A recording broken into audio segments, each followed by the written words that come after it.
2001, and free agency period is now open. Sorry to hit you with that really, really quickly, guys. Crumbs, Tim, we now have free agency open. So I think all we have to do is listen for that wolf howl. And hopefully Jacob will come in and bring us our first piece of news. But until he does that, let's go ahead and continue talking. We covered Finn and CLG. Let's go ahead and talk about, as I switch my headpiece. All right, wait for it. There we go. Xerxes and I'm always going to mess up this pronunciation. Guiloto? He's Spanish. Quijoto? Oh, of course. Crumbs can Help do me, it way better. Crumbs. Help me, Crumbs. I think it's Quijoto. Quijoto. Yeah. Two immortals, both of them coming over from Origin and LEC. I mean, okay, I have some choice thoughts here because Immortals, they had a really ridiculous year, right? They had a terrible start with Spring. They had no idea what was happening with the roster. Then they just canned the whole roster, leave some players that they like because they had some late split surges, or at least Insanity and Aloran brought some more excitement back to the team.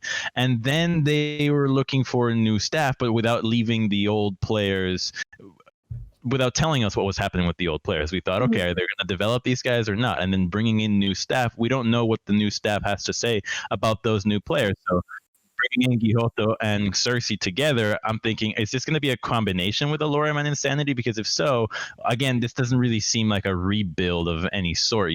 Are you working with developing talent, or are you trying to import the players that you thought could work with developing talent? I think there might be a mismatch here. I'm excited to see how else they piece it together, but the more pieces they keep from the original roster of the rookies and adding new ones here, the more of a difficult time they're going to have this split. Ooh, okay. So Rogue is in the chat saying that Rogue just dropped a Rogue bomb. But you know what? We do have to wait for confirmation from Jacob Wolf, as he is our news source. Anyone could, get verified on Twitch with the username Rogue LOL. So I don't know if I would trust that. But one thing that I do want to cover, we kind of talked about him a little bit earlier. Perks. Where is that G2 boy moving to? I do want to talk about Perks and G2 united in rivalry with Cloud9. We could go ahead and take a look at what we have to kind of spruce him in this conversation up. Yeah, this is the most exciting thing that has probably happened in League of Legends in a long time. Like the buyout potential that Perks is getting is insane. The fact that North America can buy the most accomplished European player and bring him over as well bodes well for what NA can do, especially for Cloud9. I think this can seal the deal as them being the premier organization if they win the LCS. If they can actually take down Team Liquid from the top, they have the better talent development. They clearly have supreme scouting. They've got a great online presence, lots of teams. If they can win and also take apart parts of Europe, this is a huge move out of C9. And whether you look at it as, oh, Perks making a money grab, forget about money grabs. This is just great for the pieces involved. Now, sorry, Tim, did you have anything that you wanted to add on before I ask another question? Go for it, Tim. I think speak up. Cut me off whenever you want, Tim. This is like on this show, you yell or you get yelled over. The big thing for me with the Perks move is just how much money C9 has had to lay out to do this. And I think there's a big story to tell about what kind of expectations they built for themselves. I think if Cloud9 makes this acquisition and comes in and doesn't win LCS and doesn't at least get out of groups at Worlds, or probably be expected to do a little better than that, then to me, I think you have to question, is it really worth that kind of resource layout when you went into the off season with a lineup that had Licorice and Niski? And we don't really know what went down between the start of the off season when they said we're not going to make any changes, and then what happened with the changes actually taking place. But when you compare what they had with that lineup to what they have now with Fudge, and then especially the Perks piece, is that a $9 million over 3-year upgrade? I'm not sure. We'll have to see what the results are, and we're kind of going to decide that in retrospect. But I'm not completely convinced. That is not me saying it's not a great move, and it's not a huge player, and it's not going to make them arguably the best team in North America. I would actually right now lean towards power ranking them above Team Liquid. But it's a ton of money. It's a huge set of expectations to create. So it's really going to come down to whether they deliver or not. I find that the money is starting to almost not matter at all, though, because, all right, this show is sponsored by, we got AT&T and BMW as well. Guess what? They also sponsor Cloud9. there's a lot of money here. They've got a ton of money, and I don't think the teams they've got enough investment to grow outside of the bubble. It doesn't matter anymore. I was really on this side for so long. It's like, oh no, they need to save the money. But right now, the teams just want to win. They want to make sure that their investment in these leagues also comes with the prestige that they can then tack onto whatever brand or thing is being sold. So I think that it's really important for teams to win now, as we see in places like LCK and LPL, where money is not an object. The only thing is we need our team to be the number one in the standings. Yeah, I think the question that layers on top of that for me is it's not just about the money, but what did they have to do in the rest of their organization to bring in the actual cash to make that move happen? If they had to sell Licorice and Niski to make it happen, if they had to, more importantly, sell Palafox and Diamond to make that happen, now they're depleting their organizational depth in some ways that maybe they planned to anyways. But those are pieces within the org that maybe you'd plan to promote later, and now you don't have them to work with anymore in order to make this deal. So it's not just about the cash, it's about the other things within the organization that had to happen to make this take place. All right, I'm hearing, I don't know if there's something in the distance that could be coming. I hear like the pitter patter of giant feet hitting the mountaintops. I think we're going to get to something interesting pretty soon. But as we continue into this conversation, something that I'm super excited to see, Cloud9. I did like how you said that you would potentially rate Cloud9 over Team Liquid, Tim, where Jacob had come in earlier today and said, like, listen, I think Liquid, with all of their deals already signed and done, that he thinks that Team Liquid is potentially the best team moving into 2021 so far. So do you have anything to defend that before Jacob, starts coming out throwing punches? The conversation is definitely between those two right now. Like, unless something really unexpected happens with some of the other rosters, I think it comes down to those two teams and which one you kind of prefer. When I look at what Team Liquid's building together, I see obviously a really great lineup that they can work with. But what I'm missing a little bit is how much kind of dynamism or playmaking there is. Core JJ is an amazing playmaker, but I look at Alfari, I look at Santorin, and these are really straightforward, stable kind of players who do everything right. But do they come in and do they do something unexpected? Do they kind of jump the corners of a play and make something happen? So I think there's a little bit of an opportunity to prove, can these guys actually become greater than the sum of their parts? And is Core JJ enough to bring them around that corner? Or is Cloud9, who has Perks, who has Blabber, who has Vulcan, all of these guys who can really be huge playmakers and not just kind of tick the boxes in the right order, which is a super valuable skill set to have as a player, and it makes you really great. But I'm looking for a little more than that, and I think Cloud9 has a little more opportunity to kind of become a little more than the sum of their parts in that way. I don't want to put too much on the specifics of the Cloud9 roster just yet, though, because they do have a new coach. The coaching staff is changing for Cloud9, whereas for Team Liquid, they're just adding. I think the head coach, Jat's, still staying around. So with Rainover making the debut here of head coach for LCS, I don't know how the parts that are still very similar to what they were under Reaper are going to change here for this team. So I still think that while C9 looks pretty stacked, I don't know how the dynamic is going to change. We also haven't touched on the fact that there's a new season altogether that's getting new items for everyone. So all these players that are being signed thinking, oh, I'm getting a weak side top lane player, and suddenly now you have to play a different way that you thought you were signing for this player. You now just wasted a lot of money and are hoping that those buyout clauses have been included. You guys are saying who's the better weak side, top side player, and basically all I'm thinking is, which players do we know that are colorblind, and will that help them or impede them for all of these new item changes in the shop? Because dear God, that's pretty freaking confusing to almost everyone involved. But I think that's pretty good for Cloud9 of what we talked about so far. Let's go ahead and talk about the LEC right now, because something that Jacob had mentioned a little bit earlier was Reckless. We don't know where he's going right now. He could potentially be having conversations with G2. We're pretty sure that, something had to have been said there, but he's still a potential free agent. But Hylissang actually signing an extension before Reckless is even locked down. So what do we think of that, Crumbs? I mean, I think Hylissang taking that spot shows that he wants something to do with the same lineup of the team, whether it's the same jungler, same tops, wants to keep the same thing there. Whereas for Reckless, the man has built his market value up higher than almost anybody else in the AD. I think only Perks really is having a higher value as an AD in Europe right now. So he should definitely just test the water, see what's going around. Last year during free agency, there was a rumor that Reckless could even go out to TSM. There's an opportunity here, I'm sure, for somebody offering a lot of money for AD carry. So I think that looking at Europe, looking at LCS are viable options, although I think they'll obviously prioritize Europe because of how outspoken he's been in his competitive drive as of late. And it's not like with that drive, you should think that the opportunity to make a money grab and maybe go to LCS for a little bit is out of the question. If you know you'll always have the skills, you can always do that later. Tim, anything you want to add on? Yeah, I think from Fnatic's perspective and from Hylissang's perspective, I think obviously Reckless to me is the more important piece for Fnatic to retain out of that duo. But I don't think Hylissang is like the kind of player who needs to be with a certain style of bot laner. I think he can play with different styles. I think there are plenty of other players if Fnatic loses Reckless, which I hope they don't personally. But we'll have to see what happens there. If they do lose Reckless, I think there are other players that Fnatic can slot in there and still allow Hylissang to do his thing. So, I think it's a good move for them, so they don't have to worry about it, and they can just focus completely on Reckless now that free agency is actually open.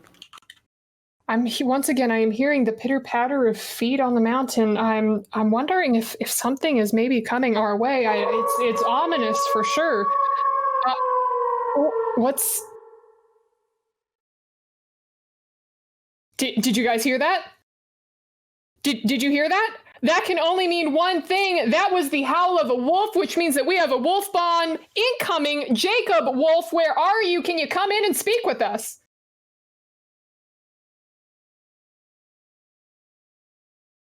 Jacob, can you hear us? Hey everyone, how's it going? Drop him on them. What you got for us? So TSM are finalizing a buyout agreement with Evil Geniuses for top laner HUNI. HUNI will be the new top laner of TSM. Ah! Wow. This is how we started. It's hard to know what to say with that one. So let's just start. Broken Blade is gone, right? Yeah. Broken Blade is gone, and HUNI's an NA agent. So the fact that HUNI as NA goes to TSM, PoE as a EU goes to TSM, frees them up to have another import, because now you can replace Biofrost, which was a support role that they wanted to change. They tried experimenting with treats. They could either sub in treats if they want to see as EU, but that's the end for our boy Broken Blade, it seems, on TSM. Yeah, I think there are going to be a lot of reactions to this, especially after HUNI has come off probably his worst competitive year. And I think people are going to be thinking, oh, is HUNI washed up? Why would they still prioritize him when there might be these other top laners available? I don't think HUNI is washed up. I think he's got a lot to give still. And I think he wasn't in a good environment to succeed this year. I think working with Spica, we saw Spica as somebody who can enable a carry top laner who likes to apply a ton of pressure in the lane. That was a pairing that worked really well. And it was one of the best things about TSM once they kind of figured it out. So Spica and HUNI could turn out to be a great pairing. What I'm less sure about is a solo lane combination of HUNI and Power of Evil, because Bjergsen did a lot to enable Broken Blade as well with the way he played, not just in his lane, but mostly out of his lane. And Power of Evil, his strengths are not really about playing out of his lane.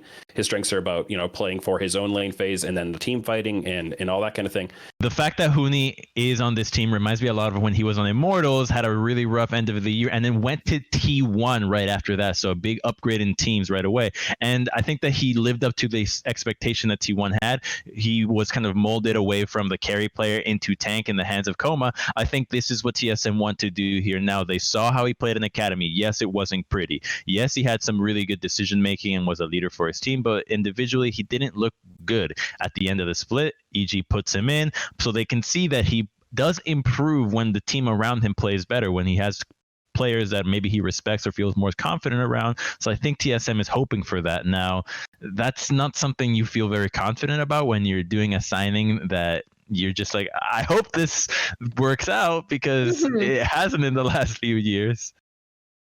Yeah, for sure. I think there is one of the aspects that you touched on that is definitely a positive in this move for TSM is that HUNI does play a lot more, I think, effectively in a diversity of styles, playing the tanks and playing more of a utility role, which is strange to say when you think about who HUNI is, but that is, something that he can bring to the table, I think, more than Broken Blade did. I also think HUNI knows how to play the map better and how to use his pressure in the side lanes a little better in the mid and late game. It's really going to come down to, can he refined the form that he's had in the past? Can he communicate well with the rest of the team and mesh as a personality? All of these kinds of questions. I feel somewhat optimistic about that, especially from his side, but I think really a lot of it is going to come down to to coaching and synergy between the players, and finding a style that works with really now 3 big pillars in all 3 lanes with HUNI, Power of Evil, and Doublelift. There was something really exciting about HUNI statistically, which was that when he had resources given to him, he'd actually have the worst stats. And when he had no resources given to him, his stats would just be unbelievable. So he can play both weak side and strong side quite effectively. And if the team can make better decision making around him, which obviously this TSM lineup should do better than last year's EG, I think that you're actually going to see a HUNI that is a ton better now. And if he can just show us that he still has those glimmers of the initial HUNI that came over to North America, I think that he can still continue quite a tenured career now that he's an NA resident. Yeah, and one of the weakest things about HUNI is if you camp him, right, you can try to shut him down because you know he's going to push his lane a lot and kind of maybe make himself vulnerable. Well, go shut down HUNI and try to, prevent him from snowballing. And now who do you have to back him up later if they just get to free farm? You got Power of Evil, you got Doublelift. Your team fight is going to be completely fine with all the carry potential you need. So it's not like certain other teams, like maybe a Someday situation where, okay, just attack Someday and, they don't have the same level of superstar power in the other carry positions who can kind of back him up later in the game. But TSM absolutely has that. So let's go ahead and talk about the TSM that we kind of know as of right now. We've just got HUNI locked up in the top lane. We've got Spica still potentially in the jungle. We've heard, I don't even think he's up for free agency at this point in time. PoE moving into the mid lane, supposedly. Then we've got Doublelift in the bot lane, and then we don't know if Biofrost is going to be sticking around in that bot lane or not. I guess not. Who do you think should fit into that spot to really round out this team? Crumbs, we can start with you. I think what TSM wants is a core JJ. They're looking for a support that is as experienced as core JJ with both championship winning teams and laning with really good AD carries. So I think that's what they're looking for. They're looking for the most tenured supports that are around. There was a rumor at the start of the offseason they were thinking about Snowflower. Like, I think this is what they're looking for. They want somebody, I'm thinking LPL, LCK. That's what makes sense to me, because in the rest of LCS and LEC, I don't think there's a support right now that Doublelift feels particularly strong about, because when you brought in Treats last split and they tried the combination, from what we heard in their videos and interviews afterwards, it was that the dynamic of being so vocal was not something that they necessarily wanted. I think they just want core JJ really, but they can't get him. So I'm looking right now at a wall of text in Twitch chat, and everyone's saying Sword Art. But would Sword Art even have a reason to come on over to LCS? Isn't he doing pretty fine where he is right now? Yeah, I think he is. I think it would be surprising. I think there are a lot of names that we could talk about that, people want to see as potential. I think the question is, does one of those players who's maybe playing in an Asian region or, has been doing well at Worlds, been winning domestically, what are the motivations for them to come over to North America to play for TSM? And might be something like someone who really admires Doublelift and wants to play with him. It might be that TSM, the legacy they have as a brand, and wants to be part of that story. Or it might also just be dollars. Part of this story, baby. Yeah. I like how Crumbs holds up a $1 bill. It's not even like a 5 or a 20. It's just you want to see? I'm not going to show you my money stashes. Flex on us, Crumbs. While you're flexing on us, I'm doing a shout out. We actually have Treats in the chat right now with us. So I'm adding Treats and I'm giving him a little love sign. Everyone show Treats some love in the chat as we talk about potential TSM supports. Crumbs didn't pull out anything bigger than a 1. So I'm not going to. Well, and it's better him doing it than me, because I'd be holding up a loony because I'm Canadian, and that's just not nearly as compelling visually. So what the hell is a loony? Yeah, it's a $1 coin. Yeah. Okay, so man, moving on. We have 3 rosters, guys. We've got 3 rosters that are actually stacked towards the top end, right? Because we're assuming that TL and C9 are finished. If TSM is this way, it's at the very least with Biofrost or Treats and maybe another X support, like what the chat is saying, Sword Art. Those are already, I think, top 3. I think we already have our top 3 right now. I mean, depending on what 100 Thieves can get. I think EG and 100 Thieves both have potential to build a roster that could contest that TSM, and possibly even with the right kinds of development contest the top 2. I think, that's stretching a little, but I think if things go wrong in those top two rosters, even just a little bit, and 100 Thieves kind of land a couple of the other names that have been out there, I think it's not such a clear kind of tiered division between them that, you know, they can't take games off each other or even a best of 5. I think there could be a very, very strong top 5 in the league, and probably a big split between the top 5 and bottom 5, even more so than between the top 2 and everyone else. I just pulled up Twitter really fast, and Carlos just tweeted out, "Hey, TSM Double Lift, it's free agency. How's your day going?" I don't think Peter's up for free agency right now. Is he?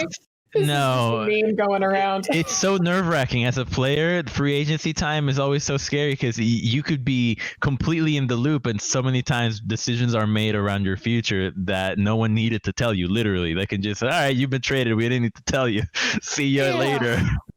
And I mean, this is where I'm going to take you guys on a tangent, but I mean, this is kind of where the Players Association that just got kind of comes into the conversation, because it's like, come on, we need the Players Association to step up and speak out about this free agency stuff so that they could be better protected. And that's how we ended up getting some of those rules. I think it was around Alltech, and I think it was like, what was the EchoFox stuff? There is only one rule, though, obviously. The reality is it's a wild, wild west. As a player, the only protection you have is you get good. If you're good, you're safe every offseason. That's it. There's no other way around it. I know. I'm sorry, chat. I have like a really vanilla, non-businessy answer because my bias lies with all of the players. I just want to see the best for them. I just want to see them all find homes. But Tim, we were actually having a conversation about this earlier, and I think you basically explained the business side of kind of keeping these conversations hush hush, or like the strategy around it. Would you mind recapping that for the audience, for people who may be like me? It's really about, I mean, one of the specific places you see this is whether teams allow their players to speak to other teams before the official free agency period starts. You get these tweets from a lot of players saying, hey, you know, I'm going to be a free agent and my team has allowed me to start talking to other teams. So, hey, get in touch with me. And sometimes the players don't. I think a really good example of that is Fake God this offseason, who is a name that was talked about quite a bit coming potentially out of Academy into LCS. And it wasn't until I think 2 days ago that he tweeted out, hey, I'm available for conversations. And presumably 100 Thieves, if they'd wanted to, could have allowed that a lot earlier, a week or 2 weeks earlier. You want to have a lot more flexibility, and it does feel a lot better when the team allows the player to go out there and kind of put themselves out publicly. But you kind of understand on the team side, they have to run their team as a business. They can't only focus on what feels right for their players and is going to kind of win them some brownie points on that front. They have to treat it as a business and as a competition, because it very much is competitive. Oh, do we hear an ow? Do we hear an ow? I mean, I don't think it's not a wolf bomb. It's me getting something from Twitter that Damwon Gaming's Naguri and Beryl are free agents. So they have not announced any re-signing. I mean, Naguri was what, #1 top laner world, right? World champion top laner. If you're wanting to sign a top laner, this is your guy. That's who you throw the money at. We need a crumbs sound. Like, I wish I had a cookie or something that I could just break and then just like crumbs, like we ASMR that thing. But okay, that's interesting. I mean, I know we already saw Damwon's coaching staff go to T1, right? Yeah, I think that was obviously an interesting move, and then Koma ending up with Damwon instead of going back to T1. You know, a lot of interesting kind of movements there, and I think with LCK going into a franchise model for next year, there's a lot of anticipation that there could be a lot of different moving pieces coming there.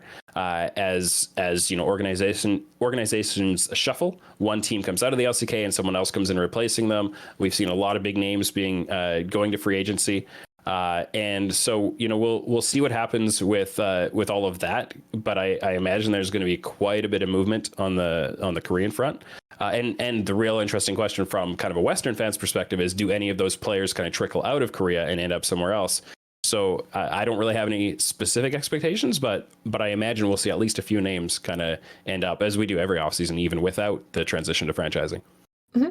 Well, thank you very much, Crumbs, for that Crumbs Cookie. That's how the cookie crumbles. We're going to come up with something snappy there for anything that Crumbs happens to pull up off of Twitter. I mean, what can I say? What can I say? Content creator over here.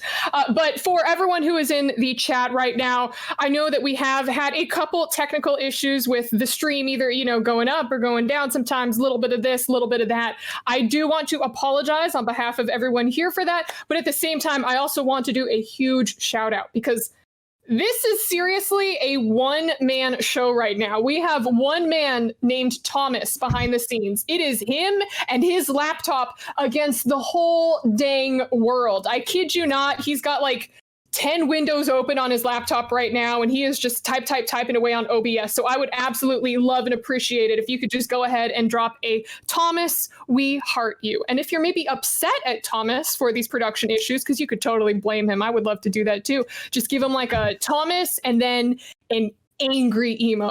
Crumbs, what's your favorite angry emo? I'm gonna go searching for angry emotes really fast. There's a lot of hearts. There's too many hearts. I don't have an angry emo. I just have the thinking emoji. That's my favorite one. I use it for everything. Or emoji. Illuminati. All right. Well, I love all of the love and hatred that's going on for Thomas right now in the Twitch chat. Again, we said it at the beginning of the show. I'll repeat it again for anyone who may just be joining us. This show happened because of the community demand from you guys. If it wasn't for you, this show would not be here. So on behalf of Jacob, who's, typing away and calling all of his fun little sources and people for information, Thomas, Evil Geniuses, and I'm sure Crumbs and Tim right here, thank you guys for showing up and, spending your time. We will hopefully get you as many wolf bombs and Crumbs cookies as possible. But gentlemen, as we wait for the next wolf bomb, we actually have a interview with Anna Bowman, the VP of Rect Global, aka Rogue, and we can go ahead and bring her in right now. Let's go ahead and see. Just kidding. We are going to go to a quick break, and then we are going to get that interview with Anna. So everyone stick around, and when we come back, we are going to have that interview with Anna Bowman.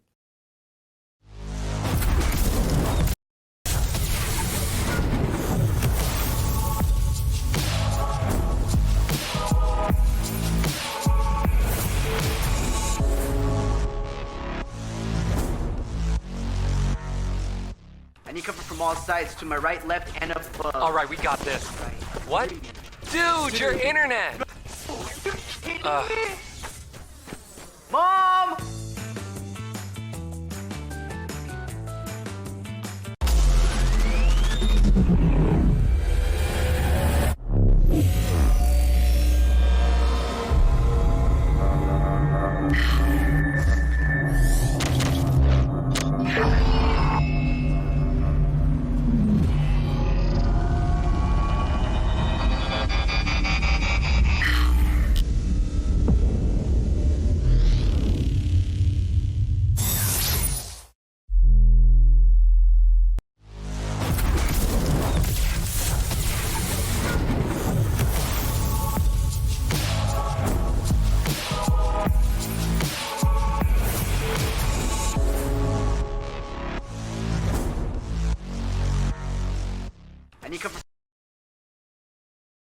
You got jebaited. You thought we were getting an interview with Anna Bowman, the executive VP of Rect Global, aka Rogue. Just kidding. It's just me. Evil, evilly. Just want to take this second to once again thank all of our sponsors, because again, without them in the community, this show wouldn't have happened. So huge shout outs to AT&T, BMW, Buffalo Wild Wings, Ultra Gear, Motorola Edge, and Razer. I believe we are waiting for Anna to connect with us, and she will be coming in quite shortly. We're going to be asking about some of the news that's broken recently. We now know that Finn and Vander are out, and Odo Omne and Trimby are in, as announced on Twitter, and I believe across social media and all that stuff. And would you look at that? We now have Crumbs and Tim joining us once again. Gentlemen, we just took a break. Was it nice to, take a breather, get some water, maybe hydrate a little bit, Tim? Yeah, being under the bright lights, it takes it out of you a little bit. So you got to jump out and back in every now and then, get your legs loose. Get ready for when the bombs start coming down, you got to dodge. Oh, you know it. So, Tim, notice how I threw to you first because Crumbs is still muted, and I thought that maybe by throwing to you, there you go, Crumbs. Hey, there's Crumbs. There you go. That's very clever of you, Ovally, because I did try to speak while being muted, but I did have a little 101. What can I say? another little piece of news here that I'm just catching while we're waiting for our major howls is that We gotta get a cookie in here, man. Yes. Has been dropped from Immortals. Yeah. Okay. Yeah, Ovally. Get the helmet out. Brace yourself. It's only gonna get harder from here on out. Man, okay. Well, what do we know about Immortals right now?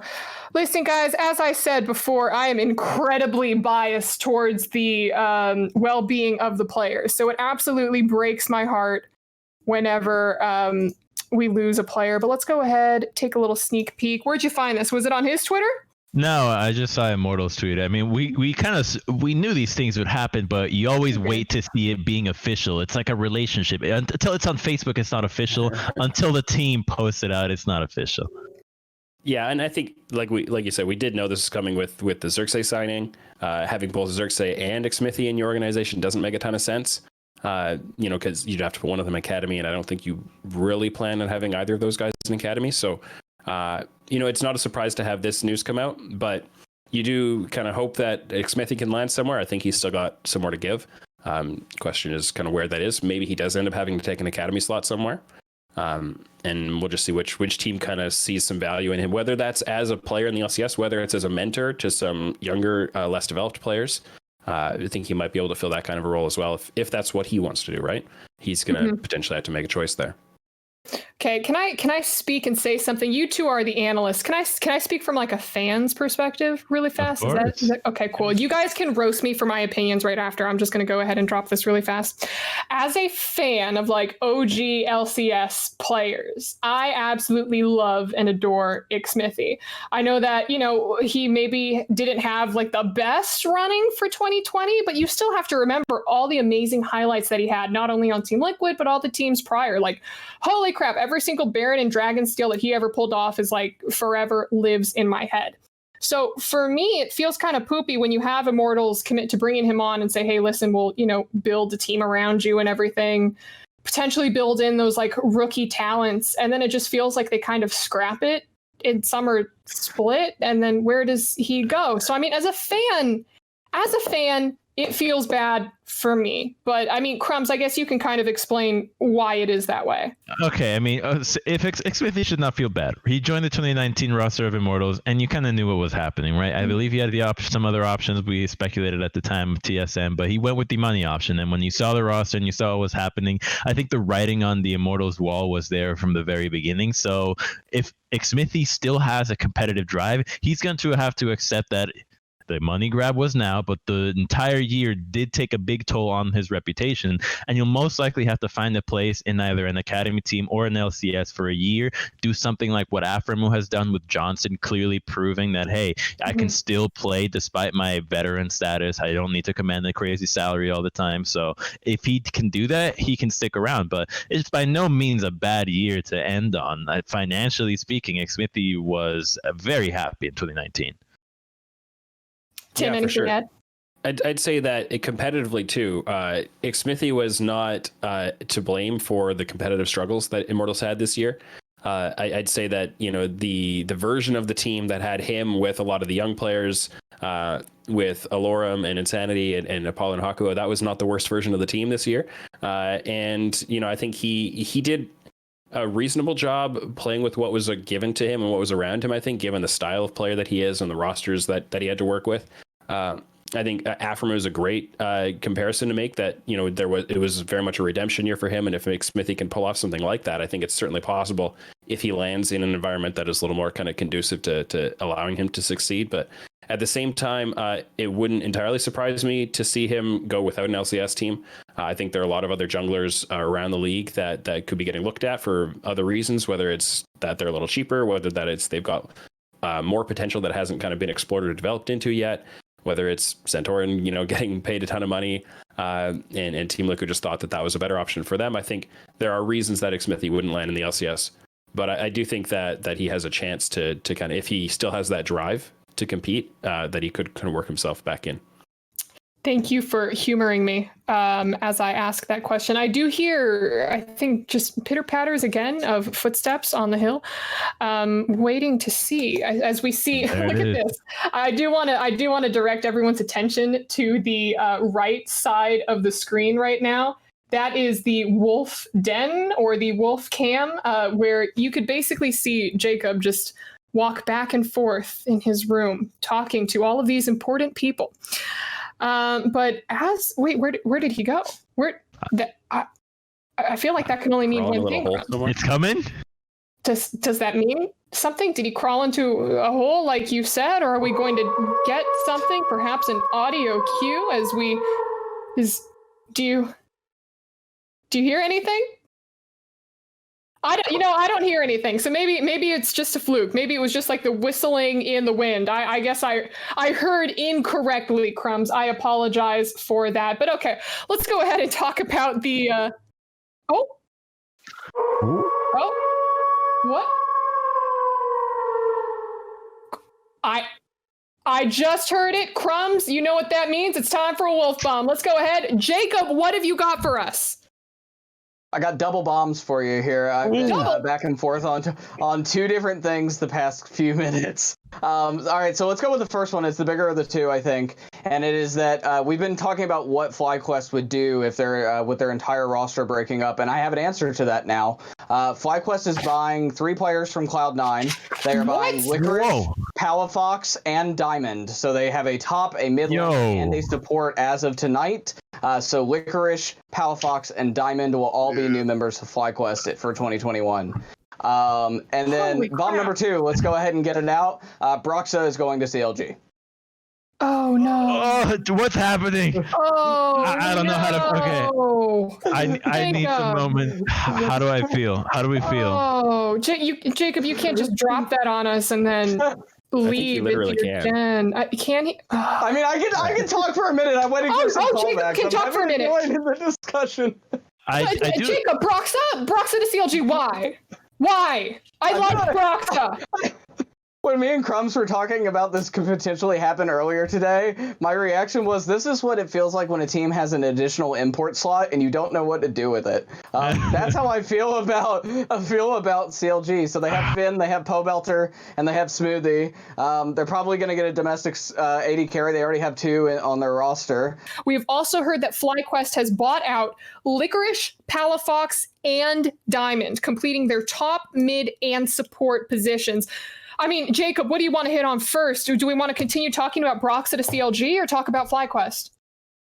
Yeah, I think I want to talk a little bit about BROXAH to CLG. What I was saying is, as the server went down, was the fact that this feels like, I said this to Crumbs earlier in the day today while we were kind of running through things that could potentially happen, is this feels like when you have an open import slot and you just want to fill it because you can. I don't think BROXAH was going to find a spot in the LEC. It seems like most of the junglers in the LEC are pinned down, at least with the teams that are willing to pay BROXAH level money. But yeah, I mean, him going to CLG, like, I just don't like it. I don't like that move at all. I don't like the CLG team comprised as is. We know it's Finn, Pobelter, and Smoothie, pending whatever they're going to end up doing with their AD carry. Right now they do have Stixay and Wind under contract. And I'm just not a big fan of this CLG team. Yeah, that's kind of my thoughts. Tim and Crumbs want to weigh in. I'd say, the question to me is, who would you put in instead of BROXAH if you had a preference, right? And I think one thing is that if you want to look at CLG and say they should be working with kind of undeveloped talent and trying to build up for the future, and they've kind of done that, I would say, a little bit with Finn. It's not really strictly that way, but who do you look at in the jungle and say you could really develop this person up? They don't have a lot of experience and we're going to, get the best out of them. You have to go, I'd say, a year or 2 out and look at the people who are coming into Academy for next year, people who are coming out of Scouting Grounds. I think Scouting Grounds had a really strong pool of jungle talent this year, but the Academy, jungle was the weakest position in Academy this year. That's just the way it was. And the 2 best junglers were Anda and Inori, both guys who have had a fair amount to play in the past and don't really fit that role to me of somebody who has a lot of kind of untapped ceiling. So then you say like, okay, BROXAH versus Xmithy maybe, which is kind of apropos of what we were talking about just before this. And who do you prefer out of those two? I'd say it's a little bit of a toss up, a little bit of different style. One doesn't take an import slot, so maybe that sways you one way or another. But, you know, I think BROXAH isn't, you know, like a home run free agent to sign, but I also have a bit of a hard time finding out like who would you go for instead. I would have gone for so many of the academy or league below players. Like, how is it that a team like 100 Thieves and 100 Next can just randomly keep losing players that get signed over and over, and they just seem to have somebody else that can take up the spot of a undeveloped talent that could have a lot of a big bright future. So I don't know why CLG didn't go that route at all. I think there was a ton of talent that would have been available from academy or even below this year that could have not only been really easy on the bank, but also presented an opportunity for a lot of success. What you're getting out of BROXAH, from what we saw in Team Liquid, was a much more passive jungler. That is not what the last CLG needed. They needed a very active jungler. They needed somebody that was very aggressive. So unless a new season changes how BROXAH approaches the game, I don't know what to expect out of CLG, because it was just the Pobelter show before. Yeah, we need like a new era of multiple general snipers. Viper's young brother, someone who's showing a lot of promise in like the Twitch rivals and kind of like amateur scene. Unfortunately, just a little bit too young, but it sounds like we may have something coming for us. Is that another wolf bomb? I think we have another wolf bomb. And wouldn't you see it right in front of us? We have Jacob Wolf with us right now. Jacob, what's breaking? Broken Blade will be transferred to Schalke for esports, where he'll be Julius and Abadage. That's huge. It's the return to Europe kind of thing. We don't see that story a whole lot, right? You leave Europe for North America and then come back to Europe. I kind of like to see it. I think it could work out interestingly. I got to think like, what's that overall roster now? Well, I mean, I think what's exciting is that Schalke is a giant brand, right? Schalke is a giant team, and it's a German team, and Broken Blade is German. I think that's probably a place where he would want to be. So I think that's a good ending for his stint on TSM, or at least a new direction afterwards. So rather than NA being the retirement home, this was the training grounds for him, and now he's taken his talent back to the LEC and onto Schalke, and that's where he's going to sign. Is that what you're saying, right? Yeah, good job, BB. All right, dang. So Jacob, sorry, go ahead. No, I was just going to say we haven't seen a whole lot of like I was saying, players going back to Europe, and I think there's often a question of, can they come to North America and come back to Europe stronger than they were before? And most of the time, I'd say we'd say no. I'd say Febivin is an example of someone who came to North America, struggled a lot, went back to Europe, and actually kind of refound a lot of what he had done in Europe in the first place. We've seen other players who couldn't kind of make the return transition. So for Schalke fans, you're hoping that Broken Blade can be one of those success stories who comes back. And then it's really going to come down to how well he kind of pairs with his jungler, whether they can play the style that they need, or whether their coaching staff there can help him kind of round out some of the weaknesses that exist in his style and help him to become more of a complete player than he was on TSM. We have quite a few angry fans in chat right now. No, Broken Blade played in the TCL, correct? It was the TCL, right? That's where he came from? But he has German citizenship. Yes, German citizenship, yeah. He did not play in the LEC, my dear little friends in the chat. But I think Nitsky also did a back and forth, didn't he? Did he? Well, am I thinking of the wrong? I don't think that's confirmed. There's a lot of information out there that he is going to be going back to Fnatic. Oh, I just meant, wasn't he NA and then EU and then NA again? There was some sort of back and forth from Niski, I thought. I could be totally wrong and feeding false information. Yes, no, you are right. You are right. I got it right here, obviously. Fnatic it. Academy into Team Envious for a few months, and then Splice back to EU, then NA. So he did bounce around. Embarrassing, Tim. No, I'm just kidding. I'm just kidding, Tim. That's the one that I get for the rest of today. That's it. But okay, yeah, no, that is interesting. And yes, we don't know where Niski is going as of yet. There are some rumors, potentially Fnatic, potentially a couple other places, but that is yet to be locked in. I totally lost my train of thought of what we were talking about before I had to rub something in Tim's face. Another bomb, the bombs, because we were just talking about CLG's bomb and then FlyQuest, but it looks like, what's the Wolf gonna do? Is he coming back? Is he coming back? Oh no, he's closing the door. He's closing the door. Okay, Crumbs, you got me excited for a second. I was like, all right, we've got something, but I didn't hear a Wolf. We should be excited because we heard the FlyQuest moves that we didn't get to talk about, which was they're buying Licorice, Halifax, and Diamond. So this is already 2 years in a row where C9 sells a multi-package deal to another team. They're good, right? Like they're all for all that they're spending potentially on perks, they're definitely getting a lot of money in return from all these teams. So I think that I really like this C9 approach. The farm is really starting to come together. Sell off these players and keep buying the new ones or the top ones from other regions. And I mean, you got Palafox, who was definitely deserving of an LCS spot, at least to try him out for last split. 100% was ready. Licorice is obviously good. And then you've got Diamond, which is now replacing Ignar. I don't know who the AD is going to be, but the C9 Academy roster was stacked every year. Yeah, I think they're going to do well. Yeah, and I think an interesting story on this from the FlyQuest perspective is that we'd kind of been, I think, a lot of discussion around the NBA-backed teams and the NBA is losing money and, budget is being slashed to these orgs. And then FlyQuest goes out and buys those 3 players.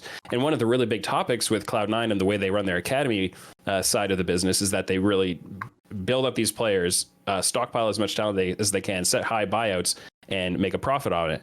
And if FlyQuest can go out and buy all 3 of those players, that shows they've got some money to work with, honestly, unless there was a huge kind of budget cutback on what Cloud9 actually wanted for them. We have to remember, C9 was actually the first team that played the LCS game. They metagame the LCS before anybody else figured it out, right? What was it, 2 or 3 teams that they got from Challenger to LCS and then sold them off, sold the budget? So C9 is playing 3D chess while everyone's out here still playing checkers, trying to figure out which players from what regions to get. They're making their own, selling them to you, and then buying the best from all over the world.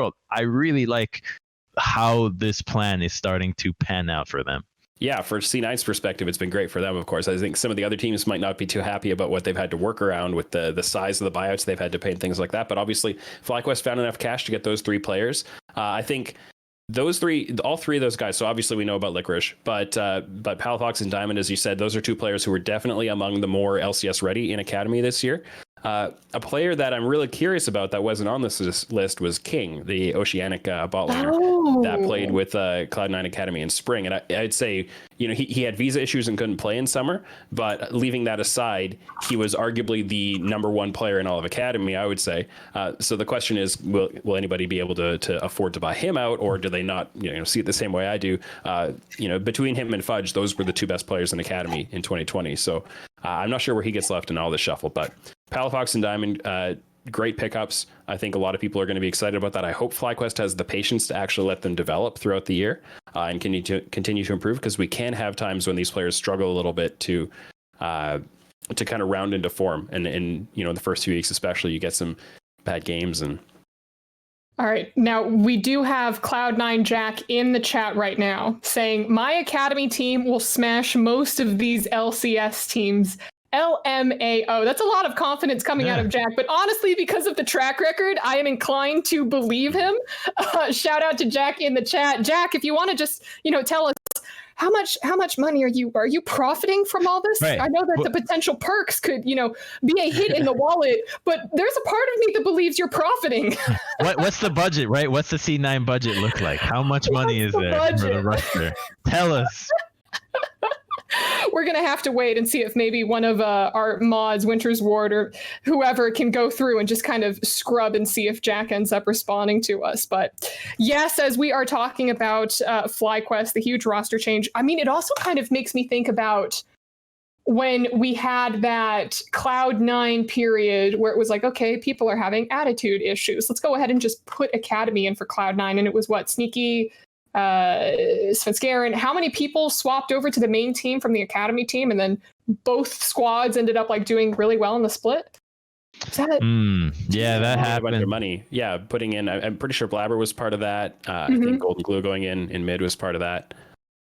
Yeah, that was the good old days of swapping people around. Think about how hard it's going to be for all these teams now. The ones that were barely even trying an Academy now have to field a 3rd team that is going to be competitively fielded by LCS teams as well. So it's going to be a year where the teams that were doing it right are going to just surge above the competition, and the ones that aren't are just going to get left further behind, which is exciting if you're a fan of the top teams. And to clarify on that, teams don't have to field a 3rd team. They're able to if they want to. And I think a lot of them will, but some orgs are just going to choose to say, no, we're going to let the other orgs invest in developing those players in amateur, and then we're going to sign them afterwards if we think they're good enough. So it's really going to be interesting to see how an org like Cloud9 uses that kind of third tier of player development, whether they follow kind of the 100 Thieves Next model that we saw, whether they do something a little bit their own way. Obviously, the competitive structure around that is announced that it's going to change quite a bit. And the opportunity to develop is changing.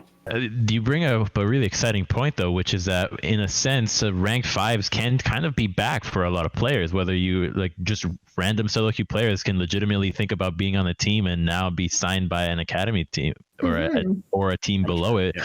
That is part of an LCS squad. So I think that actually could be a really good resurgence in the interest of non-signed players to make it big. Mm-hmm. Oh, it actually sounds like, just kidding. It sounds like we are about to go to a quick break, but everyone stick around because when we come back, we might just have some wolf bombs for you.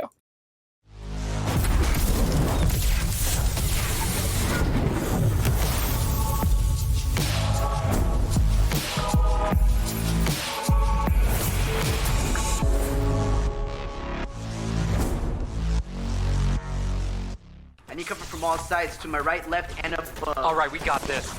What? Dude, your internet! Mom!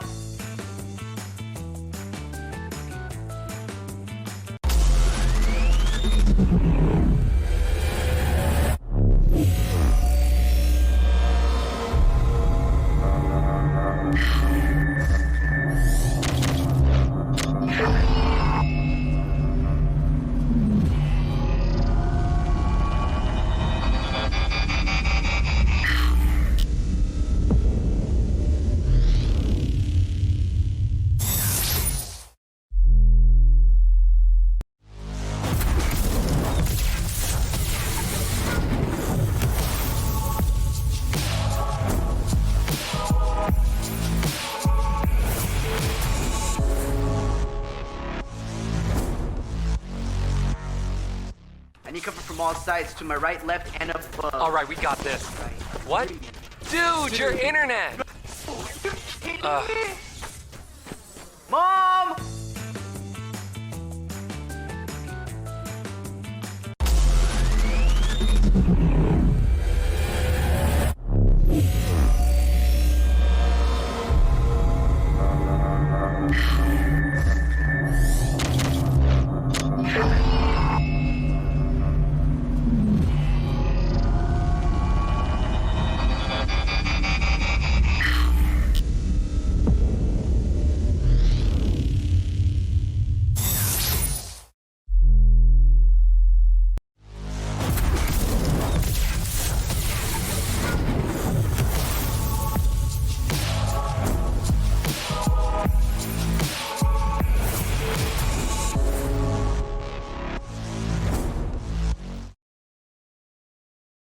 Hello, everyone, and welcome back to Jacob Wolf's free agency show, Evil, might I add. I'm Avali, and I am joined with Anna Bowman, the EVP of Rect Global, aka Rogue. We are here to talk to her about team building in 2021, and as well as their new roster pickups. And I know you might be wondering, Avali, why do you have a dog blanket around your face? Anna, why was your hood up a second ago? Listen, we're playing with the Rogue theme here, okay? This is the only hood that I had within reach. So let's go ahead and deal with that. Anna, how are you today? Are you hopefully staying sane during all the free agency? I am. You know, it's almost 2 a.m. over here in Europe, so I have my phone with me for the last signings. This is when everybody is up very late, or better said, early in Europe. So yeah, we're getting ready so we can basically enter the next competitive year with the core team. Is that how everyone's doing it nowadays? Like, forget pen and paper for fancy signing. Everyone's just doing like digital signing on their phones? Well, I think so. If you look it up on Twitter, I saw, for example, Steve from Liquid, you know, just doing the screenshots. So we have to do it in real time, right? Is even prepared to bring everything on the database in real time, at least for the first hour. So I think that's pretty cool.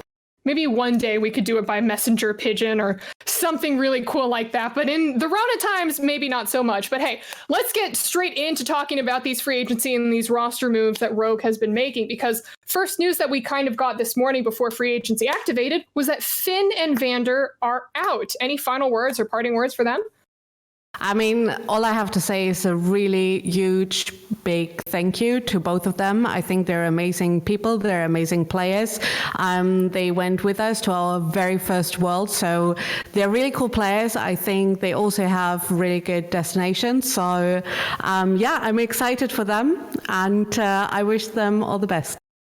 Really quick shout out to LS, who just came into the chat right now. LS giving you lots and lots of love. But okay, Anna, so let's talk about the players that you are adding, starting with Odo Omne in the top lane. Decision making behind this. I know that he's a wonderful player, but what was the reasoning for picking him up and bringing him into this squad? I mean, first off, I think I need to put the disclaimer here. Everything is pending right approval. You know the drill. This is how we have to do it. Yeah, Odo Omne, the idea behind our roster building is that we put together younger players with more experienced players that have seen it all, you know, that can step into a leadership role when it's needed sometimes. And the idea behind this roster is that we're having these two senior players with more experience, Hansama, Odo Omne, and then on the other hand, three younger players, with a very young player now in the bot lane. For Trimby, right? Yes. And Trimby, so what I've seen from him is that he's big in the amateur Polish scene and that he's very new talent. So what really made you go, all right, this is the guy that we want for our squad? Look, we're so excited about this, and I have already seen some comments out there, you know, that people don't really understand what the idea is behind that. And one thing I want to say, the way we approach competition in Rogue, and that's of course not only me, that's Thomas, our GM, Odie, our CGO, even, you know, our people, our founders, Dave and Amish, who are very involved. We want to invest into young talent, and we want to take on the legacy teams. Somebody has to come for the G2, the Fnatic, and we believe the way you do this is that you have to take risks. Sometimes you have to assess players and see like, okay, is this the ceiling? Maybe we have someone who's slightly better or has a higher ceiling, and this is how we looked at the scenario of Vander and Trimby, and that's the risk we're taking. We think, you know, overall we're set up pretty well, so I'm excited to bring him on. I also hope our fans and everybody gives him a fair chance. He's coming in, you know, winning with EU Masters on his back, so I think it's going to be good. And I do have to ask, first of all, Rogue had a pretty great summer split, I believe. What, first place in the regular season and then third in terms of playoffs? But one thing that you kind of had said to me was that, you know, you're bringing in this new talent, but that you still also want to take some swings at the legacy teams like the G2, like the Fnatic. Are you expecting to make these swings right out of the gate, or do you think that there's going to be a couple months in terms of development or even potentially a year? Yeah, so, well, making swings right out of the gate, I think this is never how it works in League of Legends. You usually have to first have a good plan, set it in motion, and then come out swinging. This is also what really Rogue is about. And I believe, you know, we're going to see the European teams battling it out in the beginning, for sure. But I also expect our team to do very well. You know, we've invested so much in our high performance environment, setting expectations, providing the players with everything they need to develop, grow up, be the best they can be, providing peak performance, and that hasn't changed. So I actually expect Trimby and Odo Omne just to come in, be wowed, be plugged in, and it's going to be good. Did you have, or maybe you or your coaching staff already set expectations or goals in terms for this first half of 2021? I mean, obviously, the goal is for us to win the LEC and to win Worlds, okay? Mm-hmm. I think if you go in with lower goals as a team, it doesn't set the right expectations. So this is the journey we're on. And that also means that we're taking our very best shot, you know, and the rest is competition. Sometimes you win, sometimes you lose. but we're doing the very best on our end to come out on top. Oh, I'm sure all the Rogue fans are incredibly excited to see the team do just that. So before I let you go, because like you said, it's 2 a.m. over there, I want to make sure that you get some sleep after you get all of your signings out of the way. Is there anything that you'd like to say to Rogue fans or LEC fans as a whole? Yeah, generally, I just want to thank all our fans for really cheering for us to go rogue with us. That's really amazing. I'm also very excited to just prove that we're this talent factory and we develop careers for our players. No other team does, actually. So that's super amazing. You're going to see lots of our Argo Rogue players, our Academy players across Tier 1 teams very soon. So I think overall you're going to see Rogue everywhere in Europe. And I hope our fans are as excited as we are. Anna Bowman, thank you so much. EVP of Rect Global. Rogue, thank you so much for joining us, and I hope you have a great night's sleep. For everyone else, I think we are going to take a quick break, but when we come back, we've got more free agency news for you. I need cover from all sides to my right, left, and above. All right, we got this. What? Dude, your internet!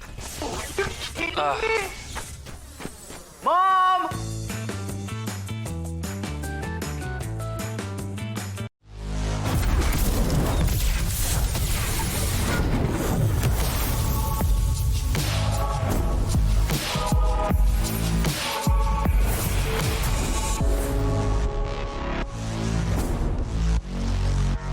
Your mother is a special lady, and on her special day, you promised her a special celebration.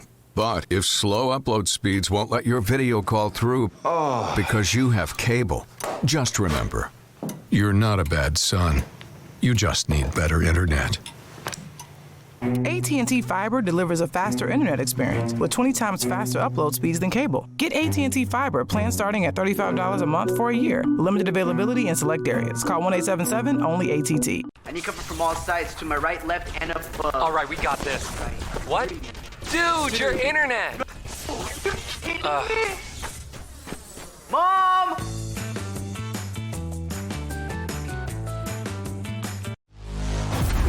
Hello, everyone, and welcome back to Jacob Wolf's Evil Free Agency Show. I'm Evilly, and of course, we've got Crumbs and Tim here with us to help break down all of these roster bombs that we are getting dropped. And also, I just looked at my Twitter, and it looked like Shox tweeted at me a thesaurus because apparently she was getting tired of the adjectives that I was repeating. So I vehemently apologize for the lacklustrous use of...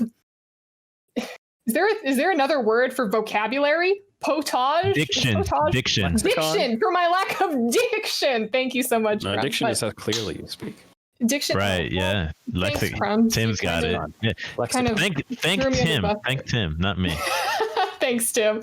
Lexicon, that's a word. There we go. Thank you very much. All right, gentlemen. Well, we just heard from Anna Bowman right there.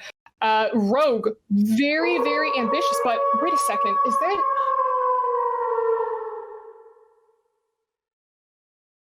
Oh, I think that was a wolf bomb if I just heard one. Let's go ahead and throw it over to Jacob. Jacob, what have you got for us?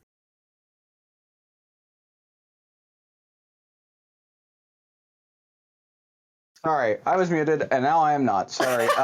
So this one may come a little bit out of left field, but Immortals is in the process of working through a buyout agreement for Revenge, the Academy top laner from FlyQuest, and he will be the starting top laner of Immortals. Wow. Huh. Okay. Honestly, like I remember watching him in Academy. I think I did a couple interviews with him. I'm not opposed to this. It might be interesting. Yeah, I mean, he's been having a good time in Academy, but my question is, what's the difference? Is there that much of a difference between Revenge and Alorum? I mean, champion pool wise, I think Revenge is a much more of a carry player, while Alorum plays a lot more tanks, and they both fit the bill of working to develop talent. Yet it just seems so odd. Was this necessary? We do have Wonder in the chat saying that this bomb is almost more hype than the Rogue roster itself. So thank you, Wonder, for that wonderful comment. But okay, Crumbs, again, to your point that we were just talking about. Wait a second, we still good? Yes, we're still good. Revenge. Is he that much of a difference, Tim? Well, So I would say, you can look at differences in playstyle, things like that. You can look at, how much opportunity Alorum has had to grow in the past, and maybe they think they can get more out of Revenge with more opportunity and playing in the LCS against LCS top laners.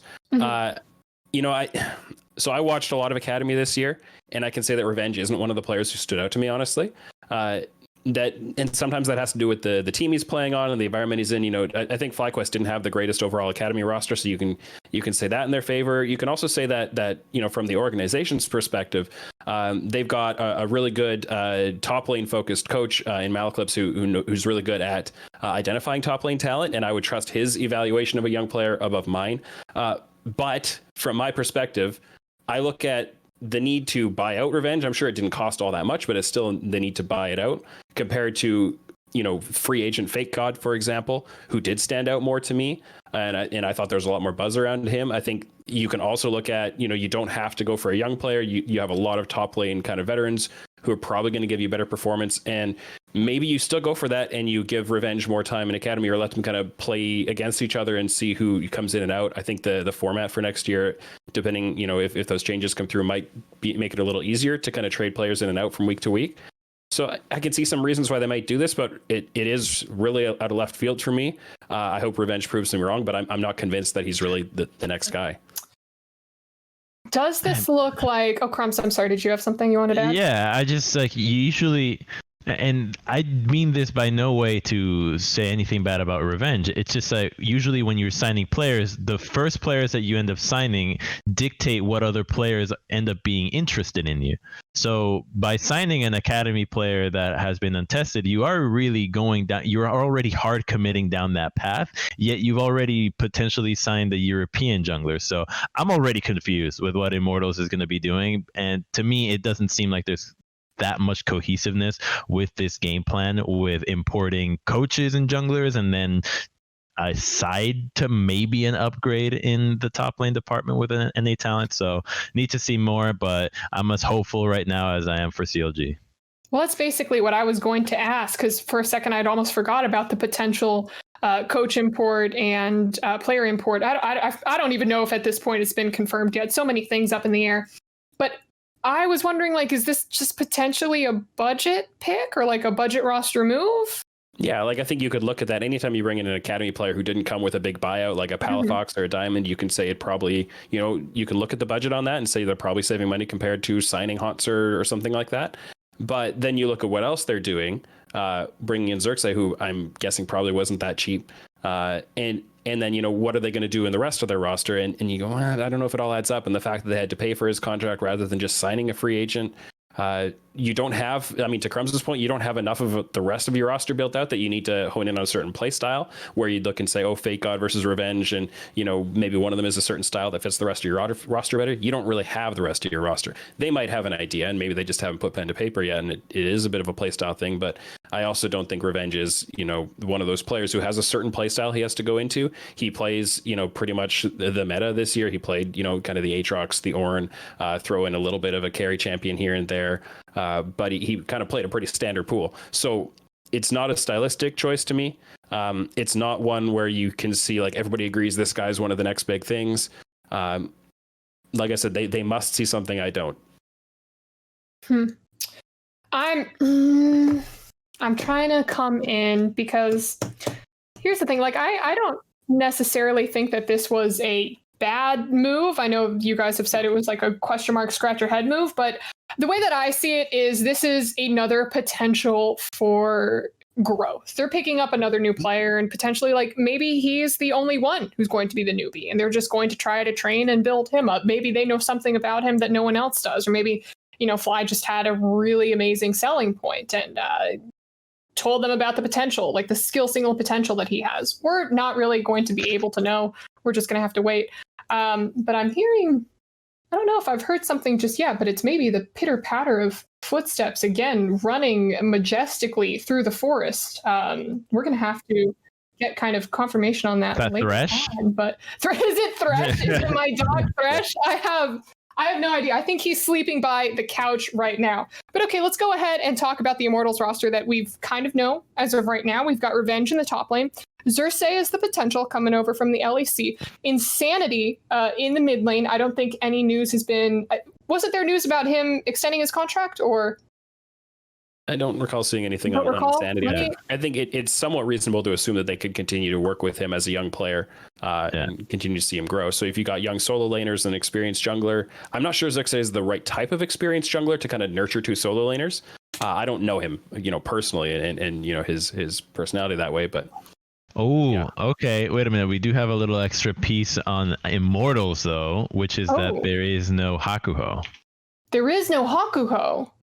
Ooh, and I do want to say I did look through Immortals' past tweets. Yes, they did confirm 2021 they will be using Insanity again. So he is locked into the mid lane so far as their social media is telling us, but no Hakuho.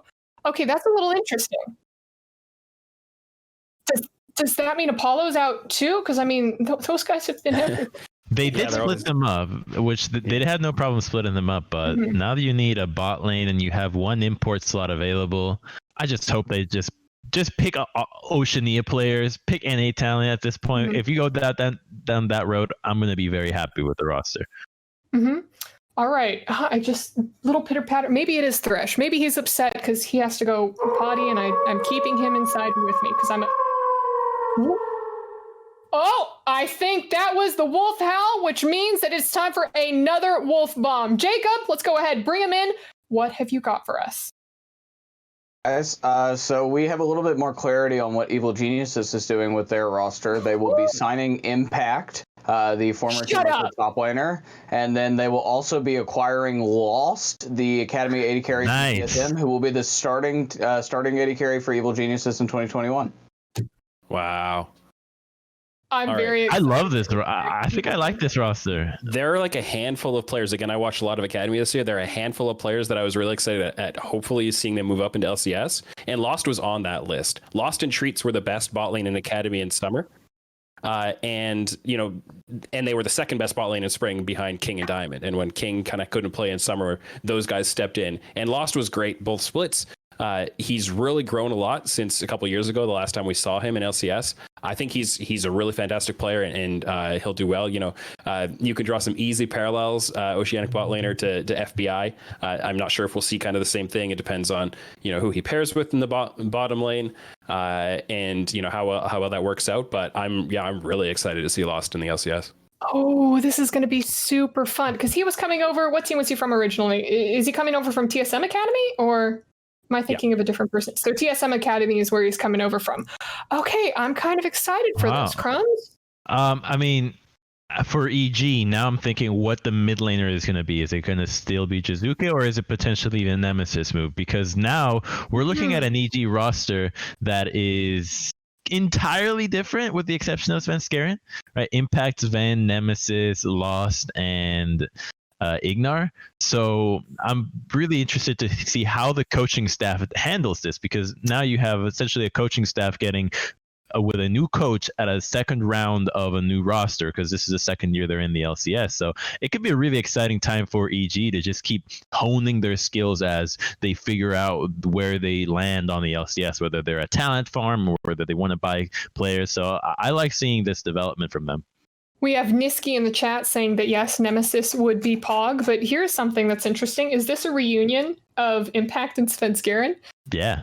Oh, that'll be fun. That'll be nice. I'm excited for that. But okay, yeah. So now the only question is who is that? Okay, hang on, I believe that. I don't want to get too excited for reunions though. I mean, reunion. Not every time the reunion happens, you end up hitting Sparks again.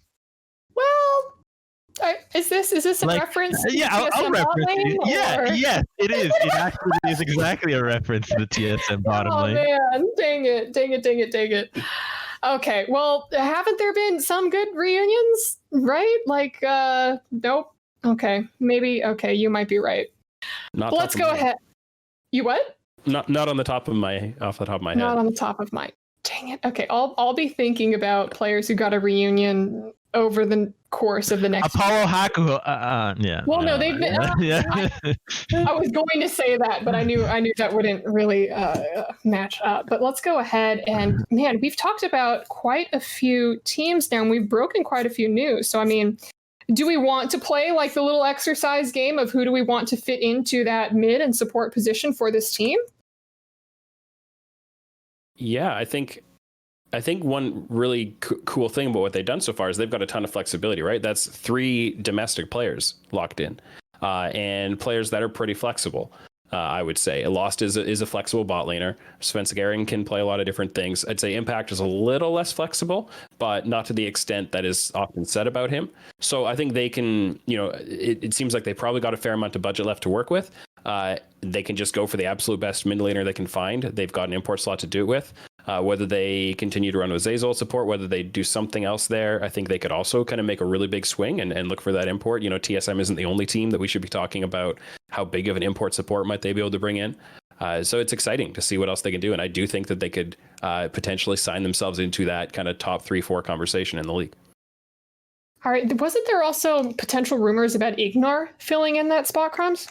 Yeah, right. Ignar in a support role, because I think once Bang was gone, the entire EG roster could just do whatever they wanted, which was probably how they got all that budget freed up. No more Bang. It's like that was definitely your most expensive player last time around. So yeah, taking him off the roster gives you so much to work with now.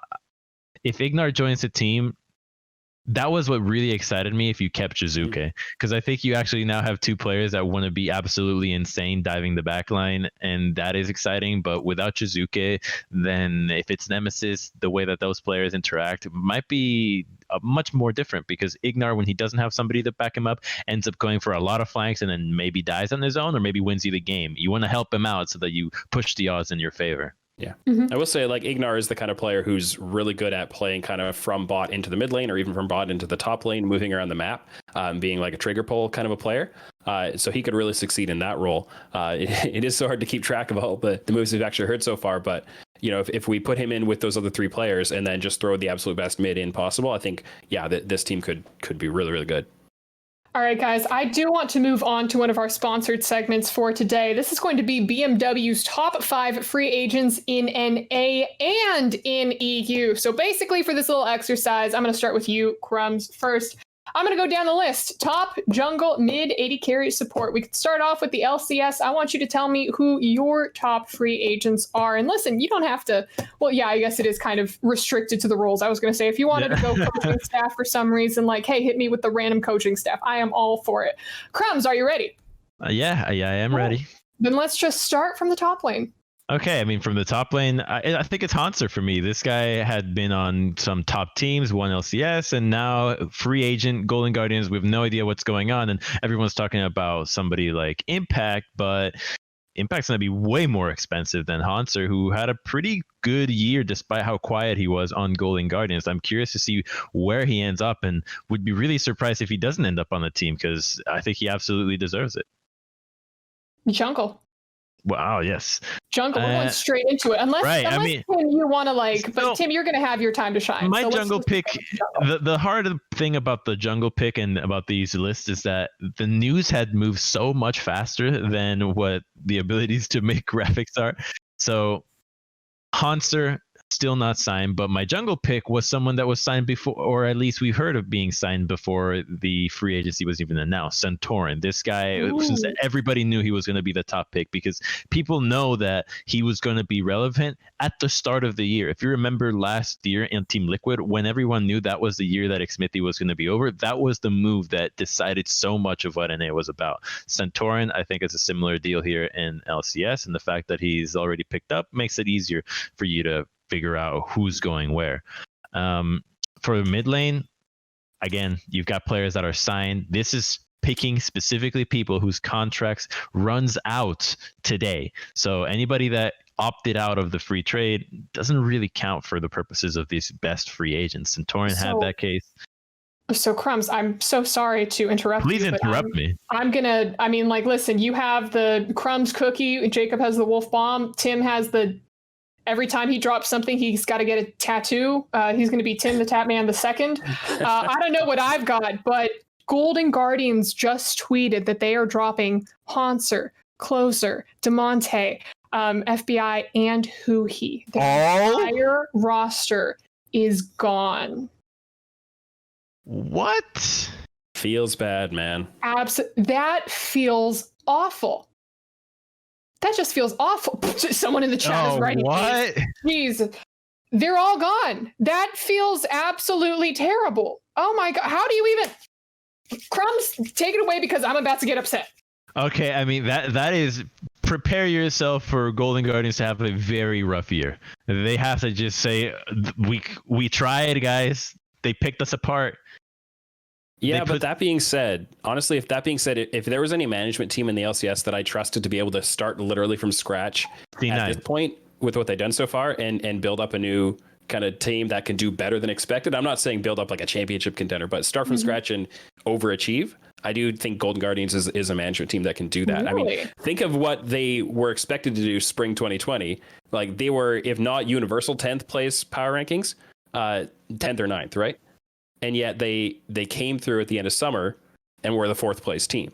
And nobody expected that. So if they can, again, come in and we expect a 10th and they come in and do like 7-6-5 even, I think they can do it. Okay, so go ahead. Chris. Yeah, I think the big thing from this roster is FBI, who was like the best AD all year. He was insane. His improvement has been wild, and I think people are going to look towards Closer because Closer was talked about a lot, really hyped as a jungler. But I think someone that is really hyped for me in this team that just got let go, that is also a free agent, is HUNI. HUNI is really freaking good. The fact that this guy swapped roles and was able to do this. Crumbs. I'm so sorry, but. I think that was a wolf bomb. We are going to continue this conversation. This is not going anywhere, but let's go ahead and bring Jacob in because he's got some news for us. Jacob, what you got? So we now have a better understanding of at least what FlyQuest will look like in jungle and potentially an AD carry too. So I'll hit AD carry first. So we know that EG is acquiring Ignar from FlyQuest. As a part of that deal, they are also, FlyQuest is getting back Deftly. It is not certain if Deftly will be the starter for FlyQuest. They are in the AD carry market still, depending on what else is still available. He could be the starter for that team. But the bigger news, which will be the planned starter, is that FlyQuest has also reached a verbal agreement with Rainbow 7 to buy out Jose Dioto. Yeah, for 2021. let's go. So Jose Dioto is coming to North America. I know a lot of people will be very happy about that. Is this the first import from that region? Yeah. Crumbs, you're excited. You take it, buddy. You take it. Let's go. Yeah, I mean, he was sick on Rainbow 7. You actually have a Latin America import. Argentina is getting imported back into the LCS. This is really what it's about. You've got Latin American players making it into the LCS. I think the first one was Quas, if I'm not mistaken. Quas was Venezuelan when he actually got in here. So this would be the second time that somebody from the Latin American region is coming up. And I mean, it's a huge server. So many people played down there. They never get a chance. So seeing them actually get on this team should just motivate the entire region to try and potentially make it. I think we might see that Latin America become something like Oceania 2.0 now that NA has absorbed Oceania. If we now have Latin America as another place where we can start taking talent, then we actually might have North America as the largest server just because we keep taking stuff from all the other continents. Dang. So what does this mean for FlyQuest as a team? How do you think he's going to fit in with the other players that we've just announced? Oh, not that well. Oh, wait, what? Okay, honey, back up for a second because you were really hype for him. We were all just really hype about the rest of FlyQuest's roster. Why are you now saying not that well? Yeah, it's hype, but the pieces around him, FlyQuest got cleaned out. They didn't really get to pick everything that they wanted here. So while you do have a jungler that could have worked really well, the other pieces are still somewhat up in the air. Like you're not playing with the FlyQuest that got to finals back to back. You're starting to rebuild everything from scratch. Yeah, this is a roster that, so if we have Licorice, Jose Dioto, Palafox, definitely, and Diamond, you feel this is going to be a topside weighted roster to me, that they're going to want to play through jungle and top probably. They'll maybe play through mid a little bit as well, and probably have definitely feel a little more of the role player kind of role, unless they end up doing something else at bot lane and bringing in different players, the starter. I think this team could be all right. I don't think they're going to really kind of knock our socks off. But it will be interesting to see how well they can come together, and really a lot about, like, this is the team that is going to be now indexing into underdeveloped players and really trying to get more out of them. They aren't doing it as cheaply as I would have liked. Normally, you want to pair that with not paying too much money to do it. And they see, with all the Cloud9 buyouts and now the buyout for Jose Dioto, which I imagine probably not like super expensive, but it's not going to be, nothing.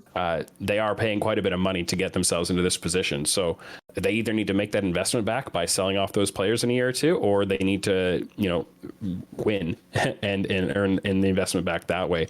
I'm not sure how well that's going to work out for them. I do agree with C9 Vienna in the chat right now, sleeping on Diamond and Palafox. We've seen just how crazy Cloud9's rosters have been. And when I say rosters, I also mean when they're just selling out chunks of their old players and stuff. But I don't think that this is going to be that. Exactly. I don't think it's going to be that bad. You guys are making it sound like it's going down the crapper. But I feel like this. It may not be a top 3, but I feel like they should still be in the upper portions of our standings. I mean, 6th. I think they could achieve 6th. 6th. Yeah. Damn. Okay. We haven't. Do you know 100 Thieves roster yet? Because I don't. You got Team Liquid and Cloud9. You're not going to put them on the same levels. That I'd say the EG roster you've seen come together is better. TSM that's come together is better, and I think 100 Thieves is most likely going to end up better. So I don't think it's underselling them to say 6th, and that's not bad. But I think this is one that's really about becoming better over time, and it's more of an investment. It's definitely a pretty big investment. So, I mean, look at it this way too, Tim. I'm not saying that you're wrong, but try to see it through my eyes as well. This time you're not? No, Tim. Okay. Look at FlyQuest. I mean, for all of 2020, what expectations did we realistically have for them? They went to pretty high. They ended up really, you had high expectations for FlyQuest, because the narrative, whenever I spoke with people, it was like, oh yeah, FlyQuest could win or they could lose. They just weren't so much of a conversation topic. I'll see it through your eyes, obviously. There is definitely a positive that you have Palafox, Diamond, and Licorice have some familiarity coming from C9 together. You already have some set pieces. Licorice and Fudge used to play a lot together, and they know the Cloud9 rosters scrimmed a lot between each other. So those 3 pieces should be quite familiar. It's just now about how does Jose and the AD and Jose and definitely it is definitely fit together, because those is now just the Diamond and Palafox combination. It's just going to be their big break of you made it to LCS now. So we get to really see how well these guys are at. Palafox was really hyped up in the LCS season and the Academy season as someone that should have been tried. So if he actually lives up to those expectations, you could just have a really exciting mid laner, because he was all about counter picks and all about picking on somebody that didn't have quite as large of a champion pool. If he can still play that way, this team could definitely be much stronger than we're making it out to be. Yeah, and I want them to succeed. Like, let's be really clear. I love seeing younger players come in, and I want them to succeed. So, I mean, it's just that I think that the LCS is turning out really top heavy for next year, and it's going to be hard to break into that pack. Okay, Crumbs definitely was on Cloud9 before. Did he play with Licorice and Palafox? Because I feel like he may have played with Licorice when they were on a team beforehand. Like, was it GCU or... Is this trivia? Or do you know the answer? United? Was it United or GCU? Do you remember, or are you just... Licorice was on the United. Licorice played on the United. I don't know. And definitely was on the United as well. Yeah, they both played there. Okay, so was it definitely Zazen? We're trying to figure it all out. But so yeah, Licorice was on a United. So is this potentially another reunion? Yeah. Did anybody come in with the red string and the push pins? Because I'm trying to string some stuff together here, and I'm having a little bit of trouble. It's okay. I got you. Listen, there's going to be, you take the red string, you tie it around Licorice, you tie it around Deathly, you tie it around potentially Palafox or Diamond, and then all of a sudden you've got a better than 6th place team? Question mark. But listen, I think we've talked enough about this roster. Unless there's another point that you guys want to touch on before we move on. Cool. I just want Nothing to else? see Jacob Wolf lying down on the floor taking calls that way. Wait, is Jacob lying on the floor taking calls? Is that what he's doing right now? Oh, you got me really excited, Crumbs. I quickly pulled over to like the other camera setup that I had, and I'm like, wait a second. No, he is pacing back and forth. He's checking his computer right now. Ladies and gentlemen, this is inside the room of a esports journalist extraordinaire. Look at him with that bookshelf of asymmetrical shapes. Wow, only the real professionals have that. Man of culture. Sort of stuff. Man of culture. All right, well, let's go ahead and talk about, because we kind of glazed over this. Ignar joining the EG roster in the bot lane. How do you think he's going to pair up with Lost? Because I remember when I last spoke with Ignar, and this could have changed because I feel like last time was in spring, he had told me that he wanted to be known in NA as one of the most aggressive supports. And with some of the champions that he was playing, he had one of the most diverse champ pools. I believe at the time there was like Blitzcrank, there was Alistair. He was pulling out like a new champ every single week. So what do we think about that matchup as EG Nicole goes ahead and drops 10 gifted subs in the chat? I'm really excited for Lost and Ignar together. I think Lost is the kind of player who can play really lane dominant, but he can also lay back and be a team fighter. And Ignar loves to get out of the lane and affect the rest of the map, and he's super good at it. So I think, you know, whether we see Lost and Ignar pair together as a really strong 2v2 a la kind of FBI HUNI kind of thing, or whether we see it be more of a, you know, a Wild Turtle Ignar kind of pairing where, you know, sit back in your lane, kind of lose the minimum and allow Ignar to go out and help your mid and top to win and win the rest of the map. I think both are going to be on the table, and I think they can be successful both ways. And I think that's what makes this a really exciting pairing to me. Yeah. I'm curious to see how he pairs with the jungler with Jose de Oro, because Jose was really aggressive as a jungler at Worlds, whether it was Evelyn's or Nidalee's, tons of kills, something that Centaurian usually doesn't play that way. So crossing the teams here a little though. Wait. What are we talking? We're talking about Ignar, right? Oh yeah, my bad. Yeah. I was already getting hyped. Both you and I were like, it's totally cool because listen, how many hours are we into this show? It's been like 3 hours almost at this point. We're getting wolf bombs left and right. We're getting Twitter bombs left and right. Carlos is tweeting at every single AD carry saying, hey, hun, you up or something like that. It's a long show, and I do not, blame you for any brain farts throughout the day. I will definitely have my own. But yeah, going back to what Ignar. People don't know is that Jacob Wolf's wolf bombs are actually like flashbangs, and they take their toll. You don't see it, but we're getting concussed here. So yeah. We're just like, whenever you hear the howl go off and we get the transition screen, we're just getting mauled by wolves behind the scenes. Like my dog is trying to fend them off. It's not working though. But yeah, Crumb. So we're talking about Ignar and Lost pairing up on EG now.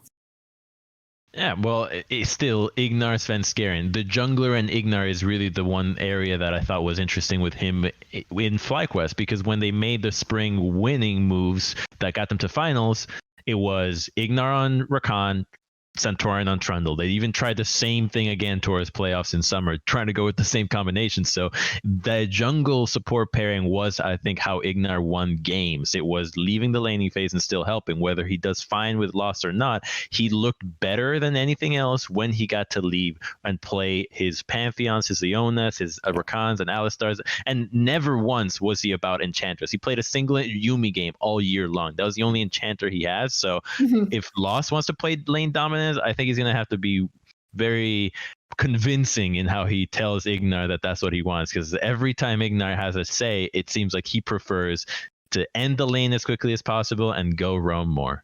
Well, one way you can end the lane phase is by killing them a couple times. So you can just play kill lanes. Either way. Yeah. Because now maybe this is presumptuous to say, but Lost is still, he played a little bit in the LCS, but otherwise bounced back to Academy. So would you still consider him a newer talent that can be developed with Ignar, or do you think that his time for development is a little bit over and now it's like, hey, you just got to find the synergy and play together? I'd say it's very similar to the arc that FBI has gone through, where he's had a little bit of up and down time, and partly I think it took time for him to learn certain things, or maybe it took the right pairing with coaching staff, but also it took the right support and the right team context. Because really, what turned FBI on for all his success was pairing with HUNI. And finding a support who could work with him and be the lane dominant 2v2, like, stick with me here, we're going to smash it. We're going to put all the resources into the bot side. And that's what FBI wanted. If you remember back like a year ago to the video Golden Guardians released of their kind of offseason, what they're talking about, they're like, oh, what are we going to do at support? We want Hakuho's gone to somewhere else. Oh, well, and they specifically said in the video, FBI wants somebody who we can be a 2v2 kill lane with. And we think Keith could become that as a bot laner. And they tried Keith out. And that didn't work out. But they brought HUNI in, and HUNI became that. And so it's really the pairing with the right support that allowed that to happen. And I think to find out whether Lost can develop that next step up, I personally think he's shown a lot of it in Academy this year. But to take that next step, I think it's going to be heavily about whether he's paired with the right support and put in the right team context. Crumbs, anything to add? No, that was perfect. I really thought the FBI comparison is exactly how I see Lost at the moment, and to a lesser degree, Cloud9 Academy's current AD carry, who is King's replacement as well. So you do have just a list of Oceania ADs that really seem to fit the same kind of game plan or the way that they approach the game, and they're all really, really talented. So I think teams should continue to look in that direction. If we're done on this topic, can I just take you guys for a hard left turn? Yes. What do we know about Reaper right now? That just popped up into my brain right now. What do we know about Reaper? Okay. Longtime Cloud9 coach for how many years? Is it like 4 or 5 years now?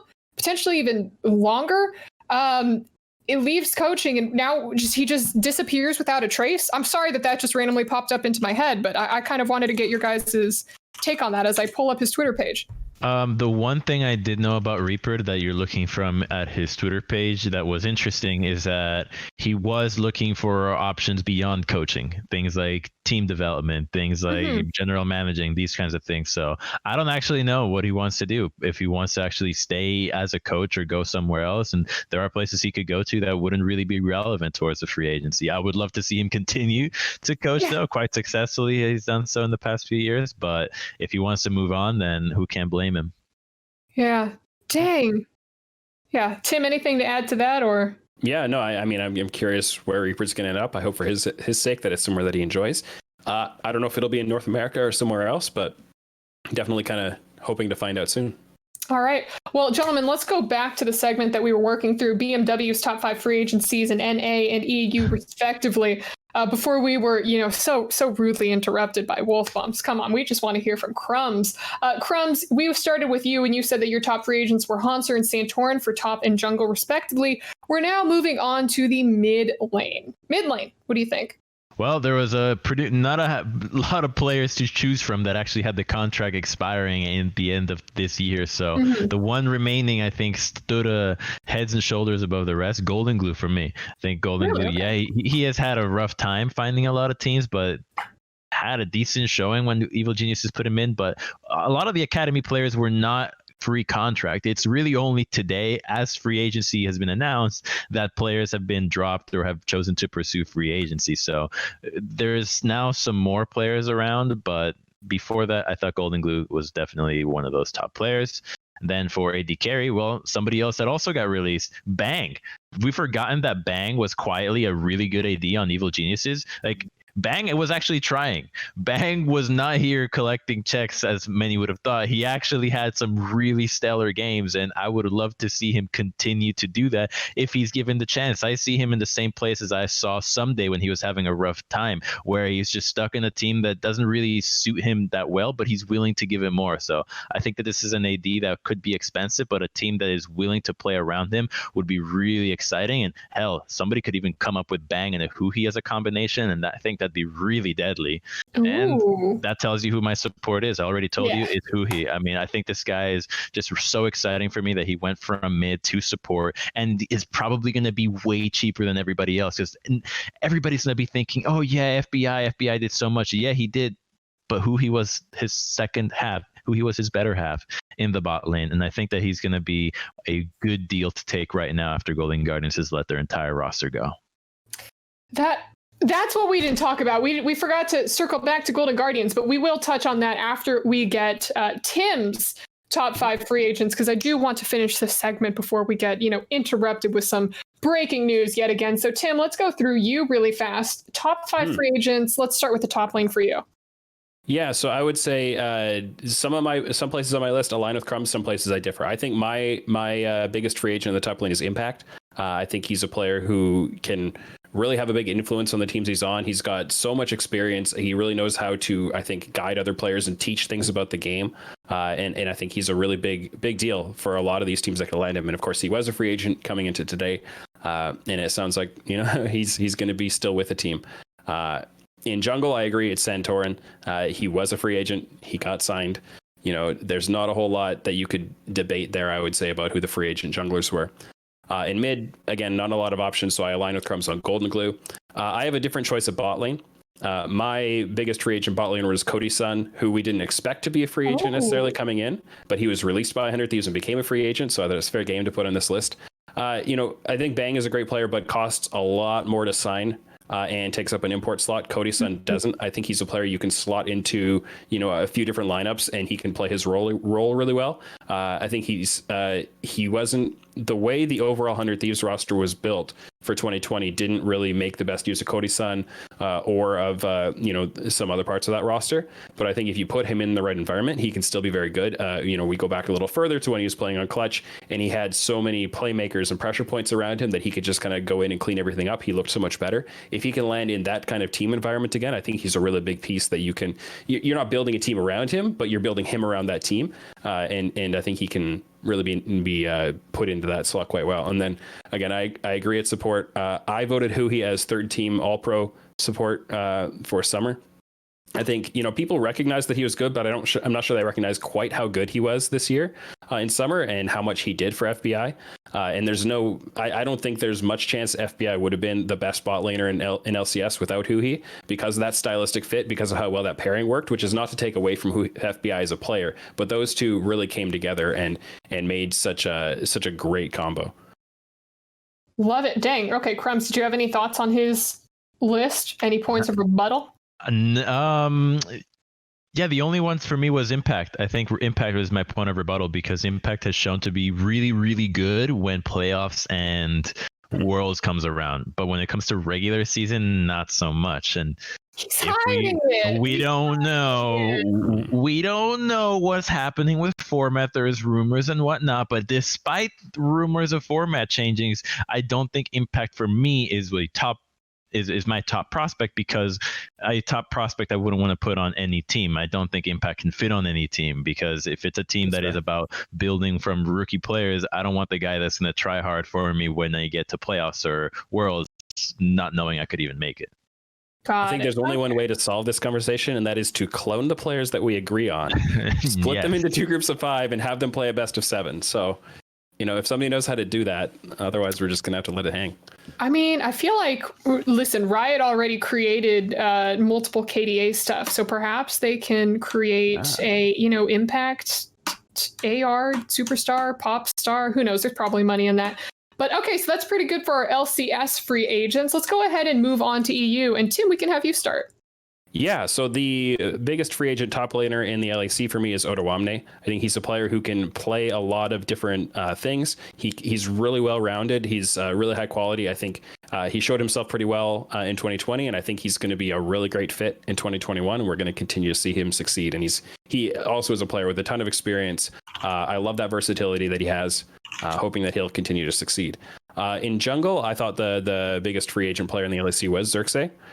Which might sound a little odd to say given some of the kind of mixed feelings we've had about Xerxes in the Immortals signing.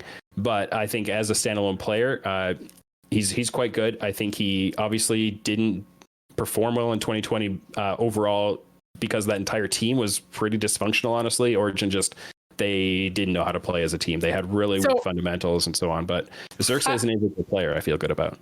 I'm gonna jump in really fast because chat is maybe not totally understanding or grasping the way that free agency works. Yes, Odo Omne and Xerxes may be spoken for in terms of teams, but as of this moment, as of still all of today, until all the paperwork goes through and is approved by Riot, these people are still free agents. And even though they're already called for, he could still talk about, who he personally believes is free agents. So please go on. Let's hit mid. Yeah, and the next two won't be quite so controversial on that front. So my best free agent mid laner was Febivin. I think he had a really great year. I've already highlighted on the show that he did the come to NA thing and then really struggled, didn't perform at the level you would have expected, came back to Europe and found his footing back, and was one of the better mids in the LEC. And it's pretty tragic that he's not going to be on a team, based on the way all the dominoes have fallen out there for 2021.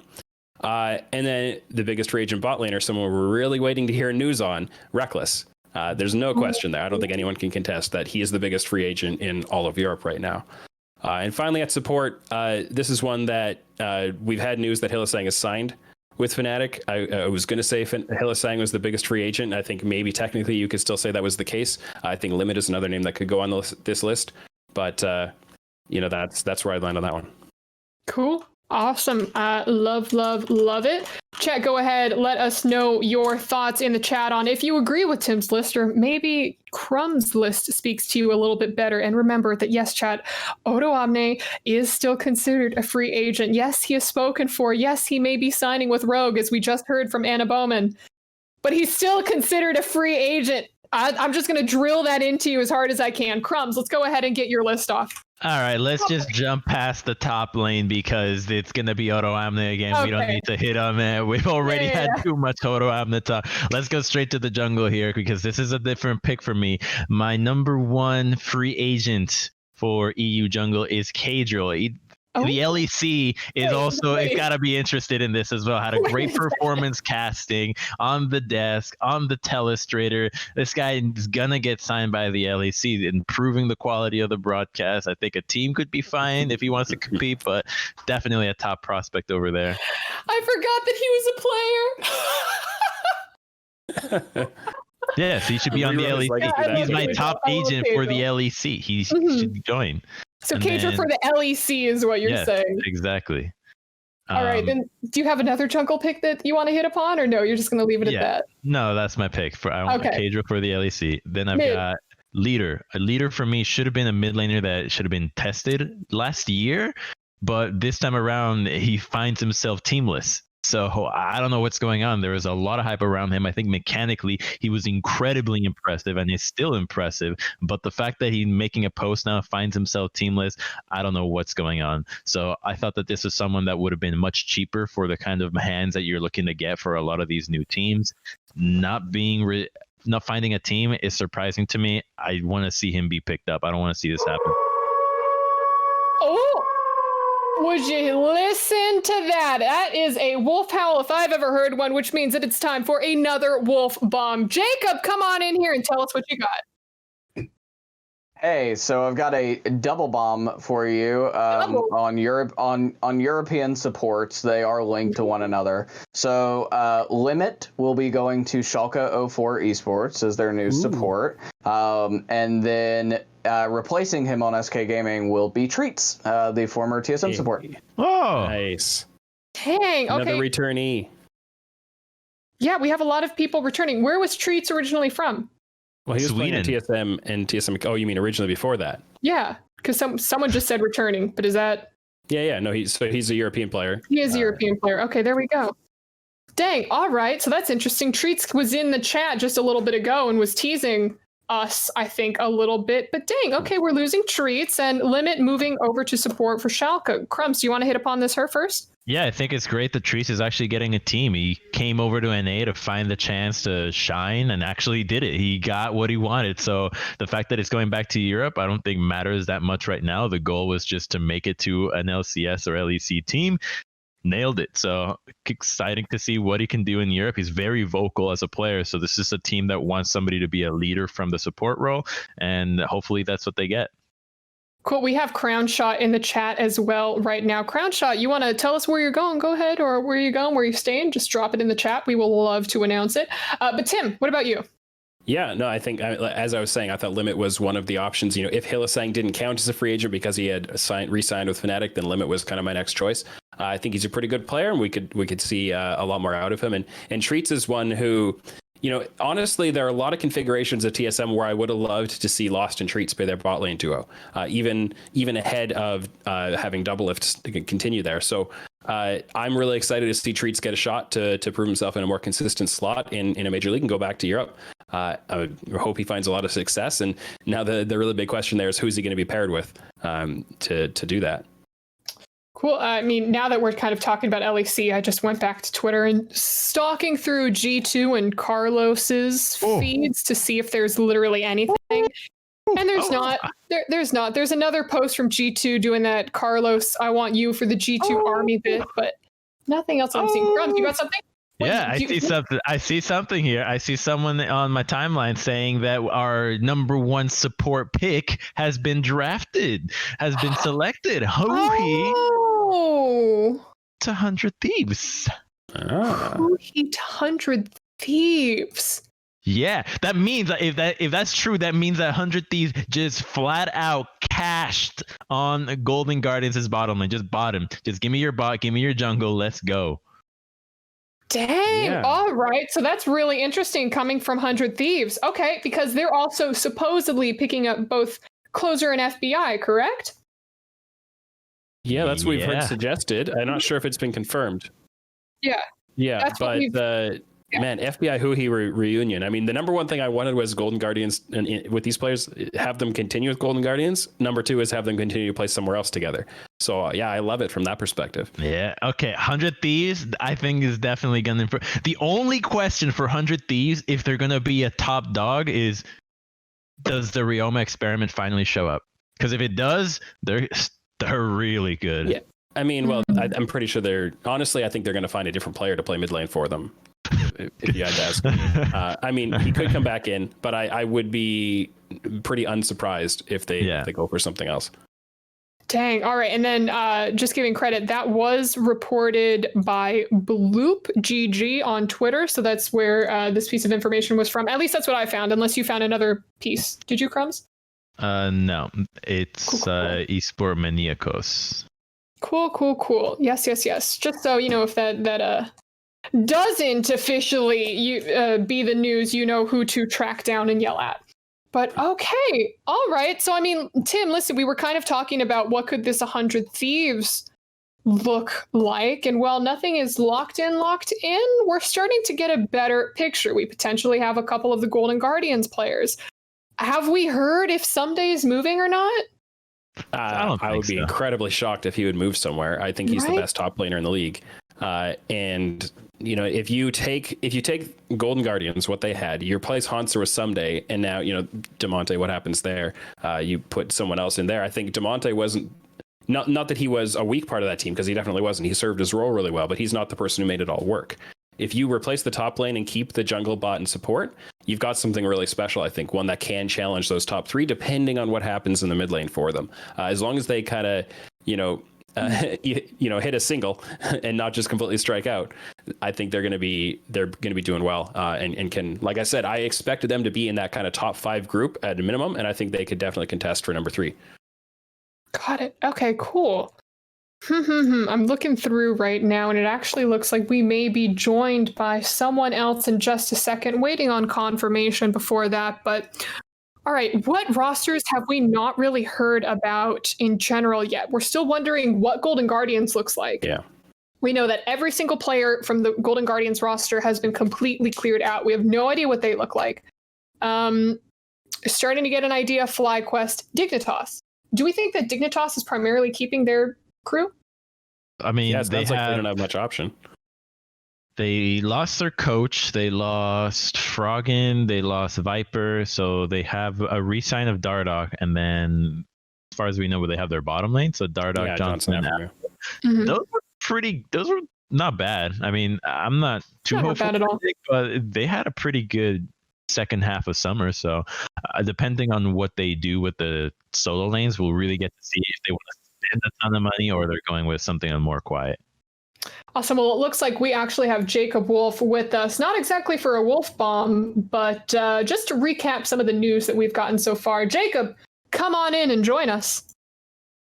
So I'm just going to read from my spreadsheet here because I think we've had a lot of bombs tonight. People are really confused as to what's going on. So here's the rosters that are done tonight already. In North America, we have Cloud9, which is Fudge, Blabber, Perks, Sven, and Vulcan. That roster is done. We have Evil Geniuses is also done for the off season, which is going to be Impact, Svenskeren, Jizuke, Lost, and Ignar. We have FlyQuest, who is kind of done. They may get another 80 carry here, but right now that roster is sorry, I almost said Revenge. I was thinking Immortals. FlyQuest is Licorice, Jose Diodo, Palafox. They have gotten Deathly, but we don't know if they're going to be getting another 80 carry. It's very possible they could. And then Diamond, the support from Cloud9 Academy. We have Immortals is still up in the air in the bottom lane right now is the big question mark, but Immortals did get Revenge, and they do have Xerxes. Team Liquid's been done pretty early in the night. They were one of the first one to get done. So Alphari, Centauran, I'm sorry. Can I interrupt just for a second? You said at the beginning of your recap, you said Cloud9 is pretty much confirmed, and then you went on to say Perks in the mid lane. Is that confirmed? Yeah, I haven't heard the hard number on that, but like it's been agreed to for a few days now, and yeah, I think it's in its final processes. So yeah, G2's aggressively in the 80 carry market, and I haven't heard exactly what they're going to do yet. There's really 3 players that I think they have to choose from, and I also think that it depends on what these players want. And I knew one of them was in our chat earlier. And I think the 3 players for G2, right, is that they are interested in are Crown Shot, Upset, and Reckless. I think it's been a pretty slow night on what they're going to end up doing. I haven't heard Reckless do much of anything, which makes me think he may just stick with Fnatic, but we haven't heard that for sure yet either. So we're kind of moot, but it does seem like, Perks is outgoing. We knew that anyway. And yeah, Cloud9 getting it done pretty quickly. I just think it's now about kind of getting the paperwork done. But yeah, that's where we're at there. I do have a little bit of confirmation that there's a verbal agreement on HUNI, as Bloop just reported. So HUNI is going to 100 Thieves. And over the case of the rest of 100 Thieves, really the holdup right now, I know Travis reported Closer and FBI, and we saw the Golden Guardians say goodbye to all their players. But I don't think any of that is done yet. It will have to be a buyout. And I've been hearing that there's a potential for Demonte to be packaged in that too. So that would round up the roster if it's Someday and HUI or the pieces that they have right now. That would be Closer, Demonte, and FBI, but it's not done. And I don't think it's going to get done tonight. It seems like it's going to be a little slow. This may go literally tomorrow. Literally Golden Guardians. Golden Guardians with Someday. Yeah. But yeah, I will preface that with saying, like, we're definitely not reporting that because it's but that discussion's ongoing. So Liquid's Jacob, done. Before you continue your recap, if I may, since this just got dropped by DRX Official on their Twitter, they are now saying that their contract with Doran, Chovy, Deft, and Kyria ended. What do we think about that? Yeah, well, I don't think the money. I don't think any of them are going internationally, but I could be wrong. Yeah, it sounds like I think several of those guys were free agents. Like Chovy was on a 1-year deal, so I think Chovy was prize pool. But I do have confirmation that Jizuke is staying with Evil Geniuses and will be the starter. I know a lot of people were interested in Evil Geniuses Chovy. That almost happened last year too. But it will be Jizuke. He's getting another shot. Svenskeren and him stay, and they surround them with Lost and a really good young player. Ignar, a veteran support, and then Impact, veteran top laner. So not a bad roster from Evil Geniuses, honestly. All said and done. TSM. I think the big elephant in the room is the support. I've been hearing one name in particular I've not been able to confirm, and I don't want to share it until I've got it 100% nailed down, but obviously TSM is HUNI, Spica, Power of Evil, and Doublelift right now, pending support, and that's all of it. And then, actually, I just got a wolf bomb as we are on this show, or as I'm in the middle of doing the recap. So, sound the howl, Thomas. Closer and FBI are for sure going to 100 Thieves. The pending piece is mid lane, and there's potential for it to be Demonte. But that one is not as. This one is not as ironed. So, yeah, exactly. This one's not as ironed out as Demonte's not as ironed out as Closer and FBI. How'd this happen? Papa Smithy just calls Golden Guardian. It's like, hey, yeah, I'd like your whole team. Thank you. To be fair, he is a free agent, so I think they just did that with him, or they're doing that with him. I think it's still waiting to be papered. But Closer and FBI are buyouts. So that's correct. I tell you, I'm ready to be a GM. I'm just gonna make these big brain moves and just buy out everyone's fully completed roster and just take them. Yeah, so that's the North American landscape. I mean, Europe was mostly done very early in the night. You know, it is pending. So like Astralis has been done for a few days here, which is it's not a roster to really like get it all hype about. It's White Knight, Zanzara, Nuke Duck, Jeskla, and Promiscu, which people have known for a while. Excel is Cries, Dan, Shekelad, Patrick, and Tor. Which is 3/5 of the old roster plus a new mid plus a new jungle. Schalke is, as I reported earlier, Broken Blade, Gilius, Abadage. There's a chance for a change in ADC there, but they've been talking with Neon, who was previously on the team, and then Limit is their new support. I think Schalke is one of those teams waiting to see what happens with the trio of Reckless, Upset, and Crown Shot. What happens with all of those guys? And it's really up to what happens with Fnatic and G2. Everybody's kind of just sitting in wait of Fnatic and G2 to figure out their stuff. As we know, Fnatic are adding Niski. They're re-signing Hillsong to an extension, so they're Blippo self-made Niski and Hillsong, and trying to get something done with Reckless for him to come back, but not done yet. G2, Wonder, Caps, Yankos, and Mickey, pending 80 carry pickup. Mad Lions has been done for like 5 weeks at this point, right after Worlds play-ins, which is Armut, Elioya, Humanoid, Karzi, and Kaiser. Misfits, I have a little bit of insight here. So they're still aggressively in the top lane market, although the options are quite slim. Agresivu, who is the Misfits Premier starting top laner in their ERL team, actually has a shot at potentially being the starter. He's kind of in the mix here. They're keeping Razork, they're keeping Kabe. They picked up Vethio from LDLC, and they picked up Vander from Rogue. And then Rogue, as Anna came on and mentioned earlier, Otawamne, Inspired, Larson, Hansama, and Trimby. And then SK Gaming is also done now. 4 new players for them, which is they are keeping Jinax, the top laner. They are picking up Tinks, Blue, Jesu, and Treats. And then Vitality added Sagenda, and it seems like they're not going to move, although that they have been very aggressive with their money too. Vitality is always one of those teams that you hear in the mix for people like Perks, and they're willing to spend, but then they don't get them. But yeah, so it seems like Vitality is still a little undetermined, but I think it's going to probably stay the same. It will be Skeens, Malika, Comp, and Lobrov. Okay, Crumbs, did you write all that down?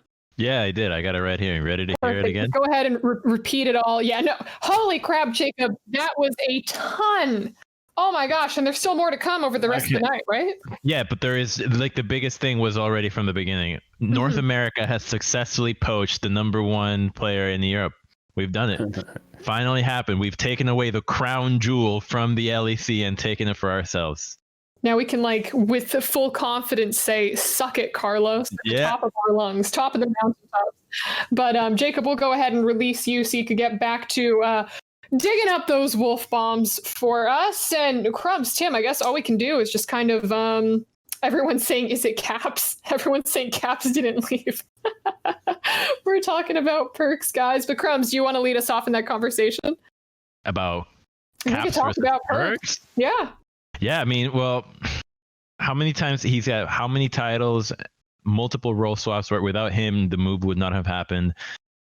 It's hard to gauge if this is a move that Perks is making on his own to win Worlds. Is this like I want to win Worlds? Because it could be argued that this is a money move, despite if you look at how successful Cloud9 was this year, you don't actually know how well they could have performed domestically had they kept that same level of play. So I do think there is some merit to saying that you can have some competitive success here. Now, whether that is as high as it is on G2, we don't know. It's already a long time for a roster to stay together after having gone to World Finals, which is already a rare thing, despite G2 having attempted it to do it for 3 years in a row with the contracts extensions. So I just think that this is a great move for Cloud9 to try to secure themselves as the #1 spot, and for Perks to either try something new and get a lot of money out of it. Got it. Tim, anything to add? Yeah, I think there's been a lot of speculation around, did Perks want to come to NA? Did he get forced to come to NA because Carlos refused to sell him to anybody else in Europe, or at least to anybody in Europe that had a chance to actually beat G2? And, there's a lot, like I said, a lot of speculation around that. People want to layer a lot of emotion into that. I think there is a more balanced approach you can take, which is maybe Perks himself also felt like, I don't want to go out there and have to fight directly against G2 all year because I helped to build this thing. And maybe he also has some, I don't know, I'm completely speculating on this. So, I mean, it's kind of a bleh take, but on the more kind of inflammatory side, potentially, I do think that the Perks move is one that, and I've said it before, it's not one that I'm super, super happy about if I'm Cloud9, just because of how much they had to kind of sell the farm to do it, how much they had to lay out in cash to do it, and the expectations they've created for themselves. If Cloud9 doesn't win NA, and especially if Niski goes out, and what if G2 don't sync well with their bot laner, Fnatic comes out, they click a lot better, they beat G2. Now Fnatic wins and Cloud9 doesn't. You're going to really put yourself in an awkward position with all the cash you've laid out to do it. So, I do think it's a good move, but I don't think it's a complete home run. And yeah, we're going to have to wait and see. Well, I mean, no matter what, Perks coming here is going to definitely level up North America tremendously, because now we've got a much more aggressive mid laners that can actually start to play in the way that Jizuka kept complaining that nobody in the NA kept playing, which was trying to hardcore win their lane. So if we now have Jizuka back on the lineup, you've got Perks, you've got Palafox trying to play this aggressive style of mid lane, plus all the other import players that are at the top of their game in their respective regions, like Alfari or Jose de Oro. You actually are getting a really stacked lineup of imports coming in. This is not a lineup of imports of players that are just coming in here for the money. They're clearly very talented when they've been signed. They were not on the decline in any way. So I think that this is just going to level up North America, whether it's expensive or not. If they can use it to not only make solo queue better, but to maybe learn something from these players and transfer it to the academy and the leagues that they have below it, the effect that a player like Perks on the team can just take the entire Cloud9 talent farm and level them up as well. And you do really hope that happens, because you think maybe he comes in with a chip on his shoulder, right? Like there's the potential he comes in and just decides, I'm kind of here for the money and I'm going to coast. But I think it's more likely he comes in with a chip on his shoulder and goes like, no, I'm going to show this entire league what I'm all about. And I hope that happens. Yeah. Fingers crossed to see if that happens, because it would be very entertaining. But gentlemen, I just want to take a second to once again thank all of our sponsors, because without them, this show would not have happened. So just a very quick thank you and shout out to all of our sponsors: AT&T, BMW, Buffalo Wild Wings, Ultra Gear, Motorola Edge, and Razer. Everyone, we are going to take a quick break, but when we come back, we are going to have an interview with the person responsible for helping get all of our players over to NA safely from all these international regions. Stick around. I need cover from all sides, to my right, left, and above. All right, we got this. What? Dude, your internet! Mom!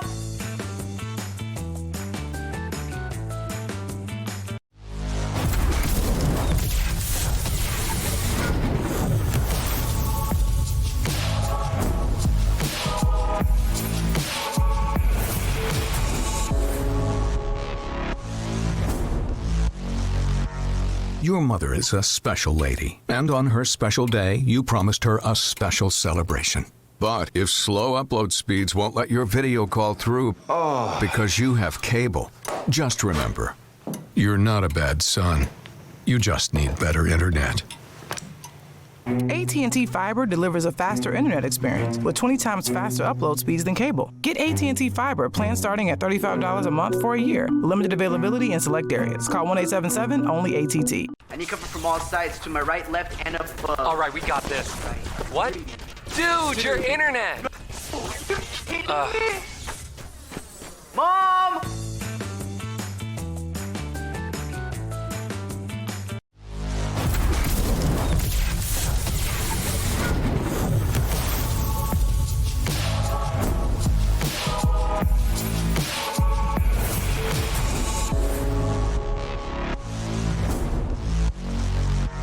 Your mother is a special lady, and on her special day, you promised her a special celebration. But if slow upload speeds won't let your video call through because you have cable, just remember, you're not a bad son. You just need better internet. AT&T Fiber delivers a faster internet experience with 20 times faster upload speeds than cable. Get AT&T Fiber, plan starting at $35 a month for a year. Limited availability in select areas. Call 1-877, only ATT. I need cover from all sides, to my right, left, and above. All right, we got this. What? Dude, your internet! Mom!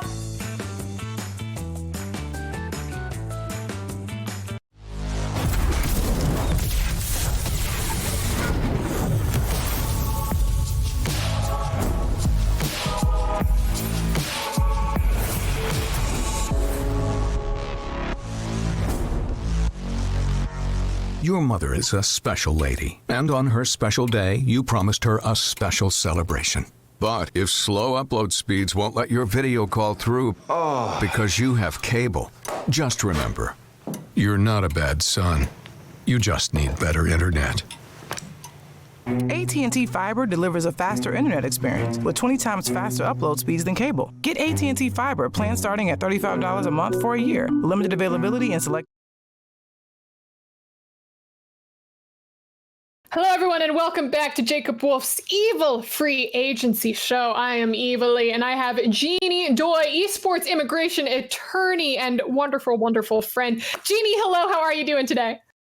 Hi, how are you? I'm doing very good. I mean, we're like halfway through the free agency show now, a little bit more. We've broken a ton of news, and some I'm wondering if you actually had a little bit of a hand in. So can you tell us a little bit about what you do as an esports immigration attorney?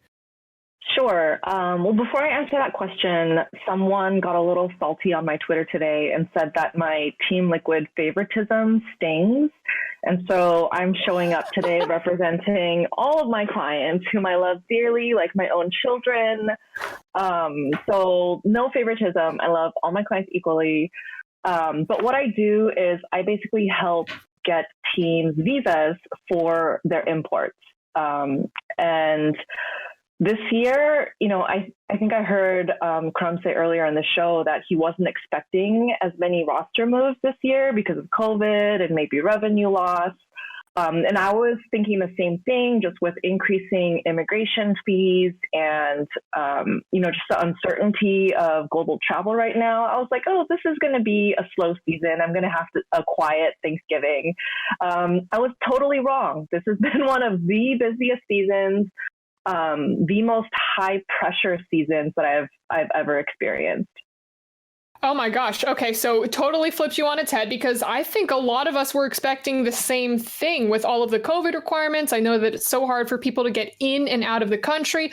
I know that it's kind of funny, like growing up in America, if you talk to people in EU, they're like, why would you ever want to live in America? And then plus all the corona news, they're like, why would you ever want to even spend a day in America? And it's like, just a day in the life. So yeah, very, very interesting. So I guess tell me about some of the obstacles that you thought were going to pop up, but then just ultimately weren't really a problem. Sure. Well, there's still obstacles that we are running through, but you know, NA teams are determined this year. They are not going to let a global pandemic or large sums of money prevent them from making a run at Worlds. So, for example, the entire country of Australia is on lockdown. Like no one in Australia is allowed to leave the country. You need to apply to the government and let them know there is a emergency, extremely important reason why I need to get off this island. Please grant me permission to even get an international flight out of here.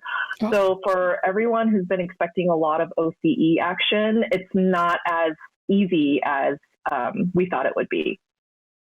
Stinks. So now I'm thinking back to like we were talking about King a little bit before, and I know that the OPL just kind of opened up saying like, hey, everyone now counts as like, you know, free for NA. So go ahead and pick people up there. So, I mean, I'm clearly not going to ask you about the inner workings of everything, but would this make it just very difficult for anyone to be picking up OPL talent for all of 2021? Or do you think that it'll get easier as we move into next year? You know, Australia has actually been on lockdown since March. And I thought as that country deals pretty positively with COVID, that their travel restrictions would loosen up, but they haven't. That being said, we have been successful in getting the emergency permits approved for some league players.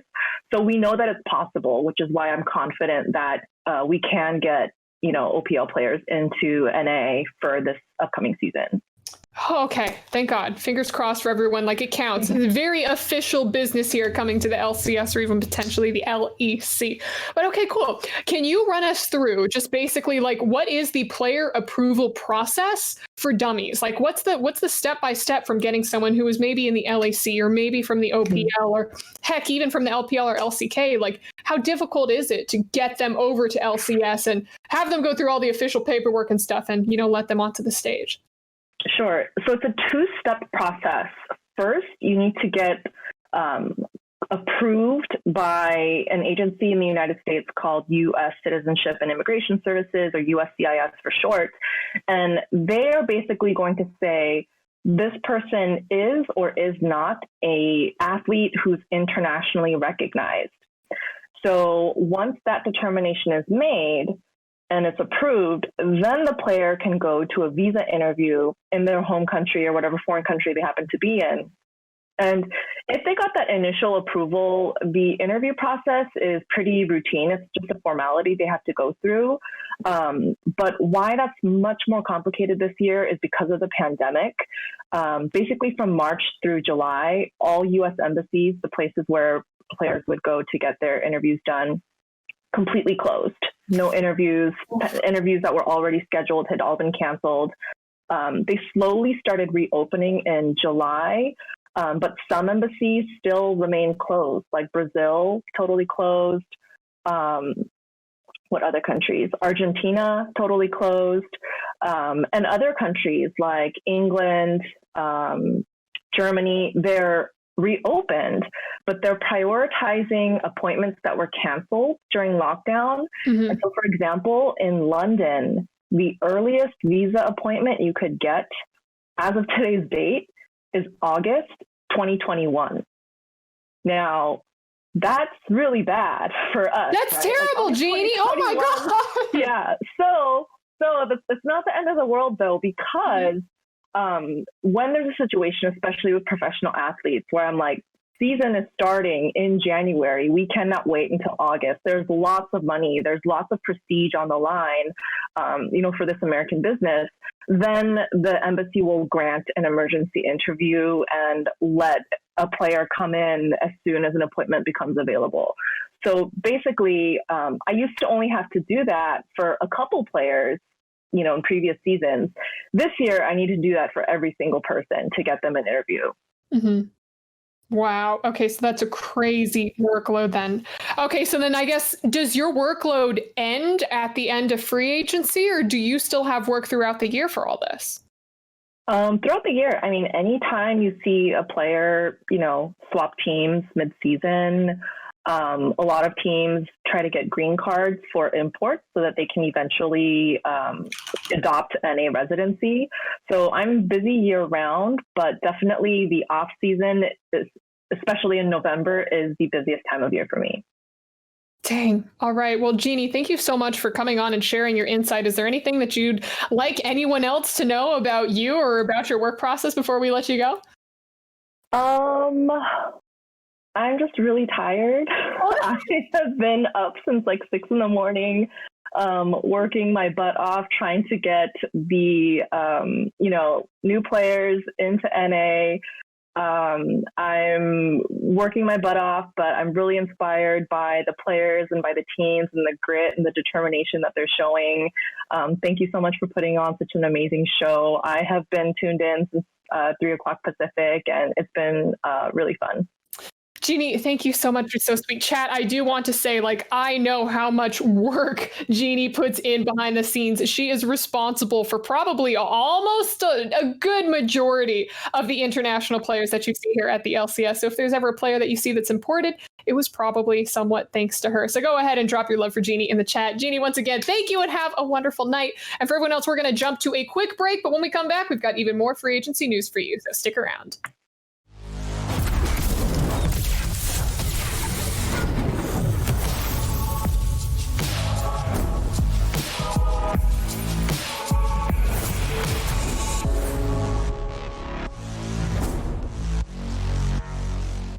I need cover from all sides, to my right, left, and above. All right, we got this.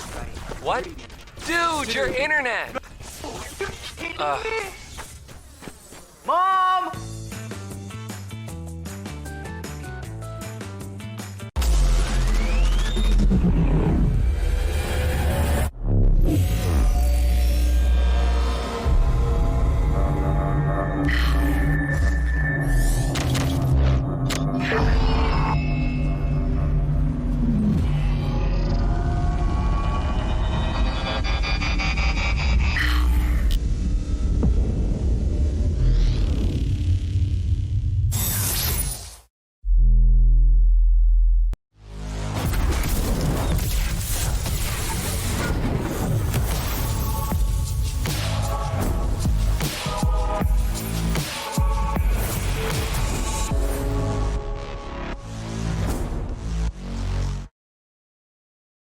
To Jacob Wolf's Evil Free Agency Show. I'm Evilly, and right now I'm responding to a couple of angry messages that I'm getting from Cadril right now, who is upset that I forgot that he was indeed a player and not just a caster. So sucks to suck for you, Cadril, but I've got Crumbs and Tim with me right now. And gentlemen, we've broken down so much player information, but let's go ahead and talk about the game itself. Season 11 changes. Lots of different things that are happening. Biggest thing being the item shop. Now, I'm just going to be completely transparent with you. It hurts my head. I don't get it. Tim, help me. Yeah, well, I think this is something that really affects the day-to-day experience of the average player on a much larger level than I think some of the other off-season changes we've had in recent years, because the entire, like, you interact with the shop throughout the game so much, and you're so used to, like, the muscle memory of how to find the items you want on whichever champion you're playing. Now the entire visual experience has changed. The set of items you have to buy, you have to relearn them, and you don't know where to find them or how to navigate it all. So it really influences the day-to-day experience, and I think it will have obviously big implications for pro play as well. Go ahead. That's what I'm concerned now, because before it was, whatever, they changed the jungle, it's not a big deal, but here we're starting to reach a world where a balance change that perhaps shifts junglers away from a aggressive farming style jungler to a more supportive style can have serious implications on the amount of money that a team spends for a specific player. Imagine a world, say next year, where another giant rework happens. I'm on the team and I want to sign a player that I'm really excited about that is playing carry junglers, and I'm like, okay, I'm going to spend all the money on this guy because I think this is what's going to happen. And then suddenly the balance team changes the jungle to being a more utility or supportive style. I think that teams are going to have a strong say on that, and that I want to see how the relationship between teams and balance change happens, because we know that balance is catered more towards the casuals and a little bit on the competitive side, but there is too much money and too much at stake now to be thrown around balance changes casually. And I just want to see what the discussion is like for these teams, because I can't be the only one that's thinking that, hey, once its buyouts are $20 million and you're telling me that there's just nerfing the change that's going to affect this specific buyout and this player's ability is not something that people are going to get upset about. So then let me ask you this, just from a game perspective then, because honestly, I haven't been able to get more than 2 or 3 games in on this new preseason. What is the current meta looking like it's favoring? Is it jungle, as you had said, or are we seeing other focuses around the map? It's too early right now. It's too Way too early. Way too early. That's fair. You need people to play every champion with every item, try so many permutations of combinations to figure out where it's at. And even if we had an idea, it's still preseason, so it's going to be tuned once again before we get into the actual That's very meta. true. That's very true. Yeah. So, I mean, my overall take on how this is going to affect pro play, I mean, I think it's always been important to be able to sign players who can play multiple different styles and who can react and adapt to changes. And one of the most important things about being a pro player or a pro team is being able to adjust to the meta. If you're really good on one meta and it changes and then you lose, I mean, well, maybe you should have had a more flexible roster or a coaching staff that could help you adjust faster. So I'm not personally too concerned by that.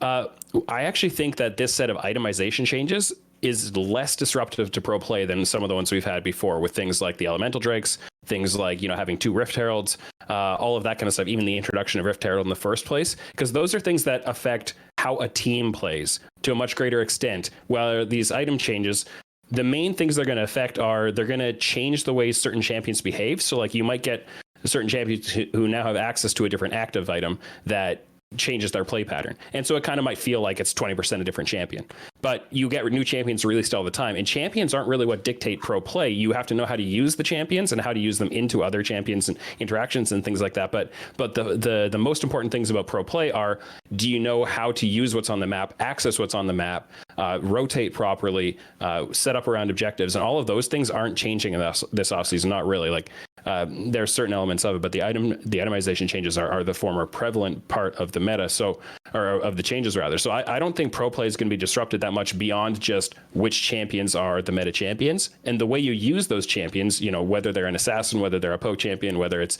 very tank heavy, whether you're bot or top side focused, all of those things aren't really changing. It's just which set of champions do you have available, and the items change the way those champions express themselves. But I don't think it's nearly as fundamental of a change at the pro play level. It's a huge change below, like 1 or 2 notches below pro and all the way down, because it changes the daily experience of the entire player base on a much greater scale compared to, you got Rift Heralds. That doesn't affect solo queue a whole lot, but it affects pro play a ton.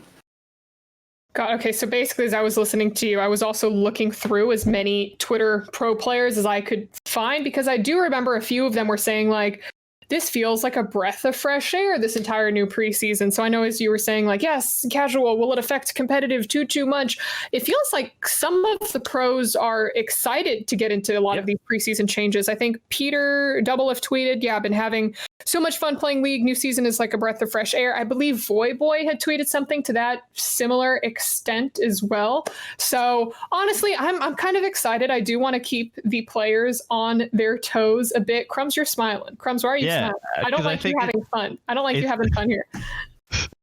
I think it's always exciting for players when the meta gets shifted so much at the end, because they had nothing else to latch on to before that. It was always complaining about the matchmaking and how solo queue sucks and whatnot. There was never something to do, to learn, to focus on getting ahead of the competition. So now that you have such a massive overhaul, I think people can finally take their eyes off of the fact that sometimes games are being run down and you actually have something to do and think about the game in a different way. So that is what feels like a breath of fresh air, where there is actually much more, almost like you just unlocked the add-on to the game while getting to avoid all the previous nonsense that upset you.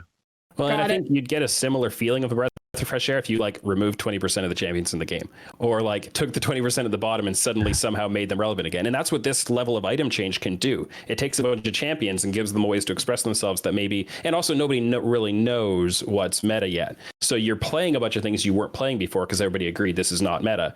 And now you don't have to play all the stuff that everybody's playing because it's like, well, we don't even know if it's meta. So you're allowed to play all these different things. You have a sense of discovery. And I think all those things are things that, I think give it a few months, and it probably will take a few months, and it's going to take a while to settle in. But I think the game fundamentally is not changing the same way as some other changes.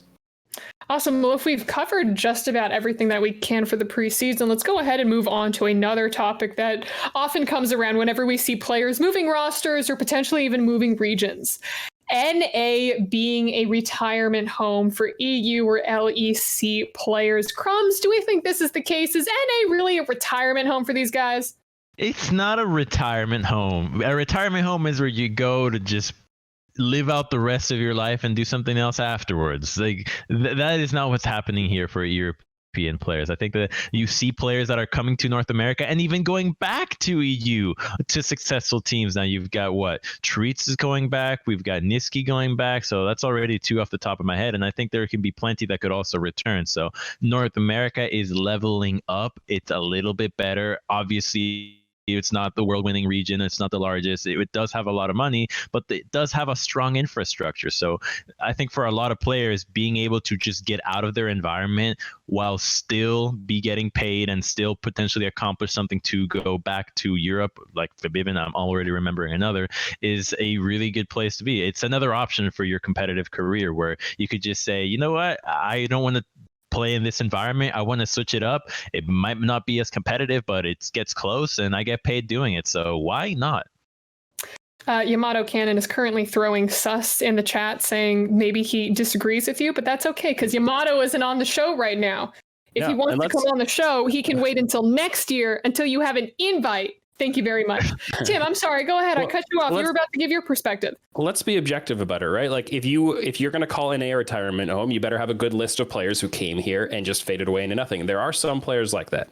So we can look at, let's say Yellowstar, right? That didn't work out at all. I'd say Froggen is kind of on that list. It hasn't really worked out. Like he didn't just disappear after he's been around for a few years, but it didn't really work out. People might include players like Kabe and Soaz on that list. But I don't believe that that's the player's fault. I think Kabe went back and is doing fine. I think Soaz actually played really well in his time here and was in a team that just had very little chance to succeed around him. But I think he played his role really well. And you know, it doesn't fit the story to me of Soaz coming here, being bad and retiring. That's not what happened. He came here, he did his best. The team was not good, and that wasn't his fault.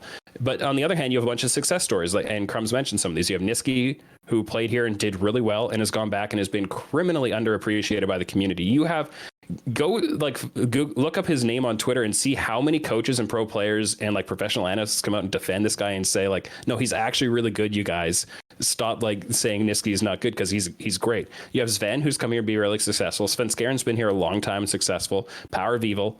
You have way more success stories, I would say, than failure stories of EU players coming. And I think a lot of the time that the EU players don't succeed in NA, it's because they weren't equipped in the right way. Well, I also think another fact is that it's better for you as a player for your career to spend a year in NA than spend a year without a team. It's better to just stay in people's minds. It's better to stay sharp. It's better to stay practicing and be on the team. So a lot of the times people could just come over here and do that. It's like, yeah, you didn't find a team in the LEC, but sometimes that's not even your own fault. You could actually be good, and whether the timing of free agency or a deal that was done behind your back, because not all deals you have to be informed of. So there are different reasons with which to come to NA. And you did mention some success stories, but as you did, I was thinking of all the ones that weren't. I was like, okay, what about Ruin? Kina, like all these other top win. I guess CLG is getting picked on here, but you also have guys like Corey JJ someday, right? The fact that Corey JJ came here and arguably is improving, or at the very least is not getting worse, is a really good sign. I think that was the one player that the fact that he's still remaining at such a high level alongside Someday have made it so that other players can look at this region and say, okay, there's a way to not degrade here, which is at the very least a good place to start. You know that with Core JJ, it's because he was a Dignitas AD carry before he was a world champion Korean support, right? So yeah. I guess that's pretty good, but okay, we could go ahead and move on from this topic and move into one that personally I have been looking forward to tonight. Gentlemen, I want to bring up the bullshit meter, and let me tell you how this is going to work as well to everyone who's watching. We're going to use the bullshit meter, and I'd like you to basically rate which rumors did you hear this offseason that you just couldn't believe? Like, what was just the level of bullshit coming out? I can start first.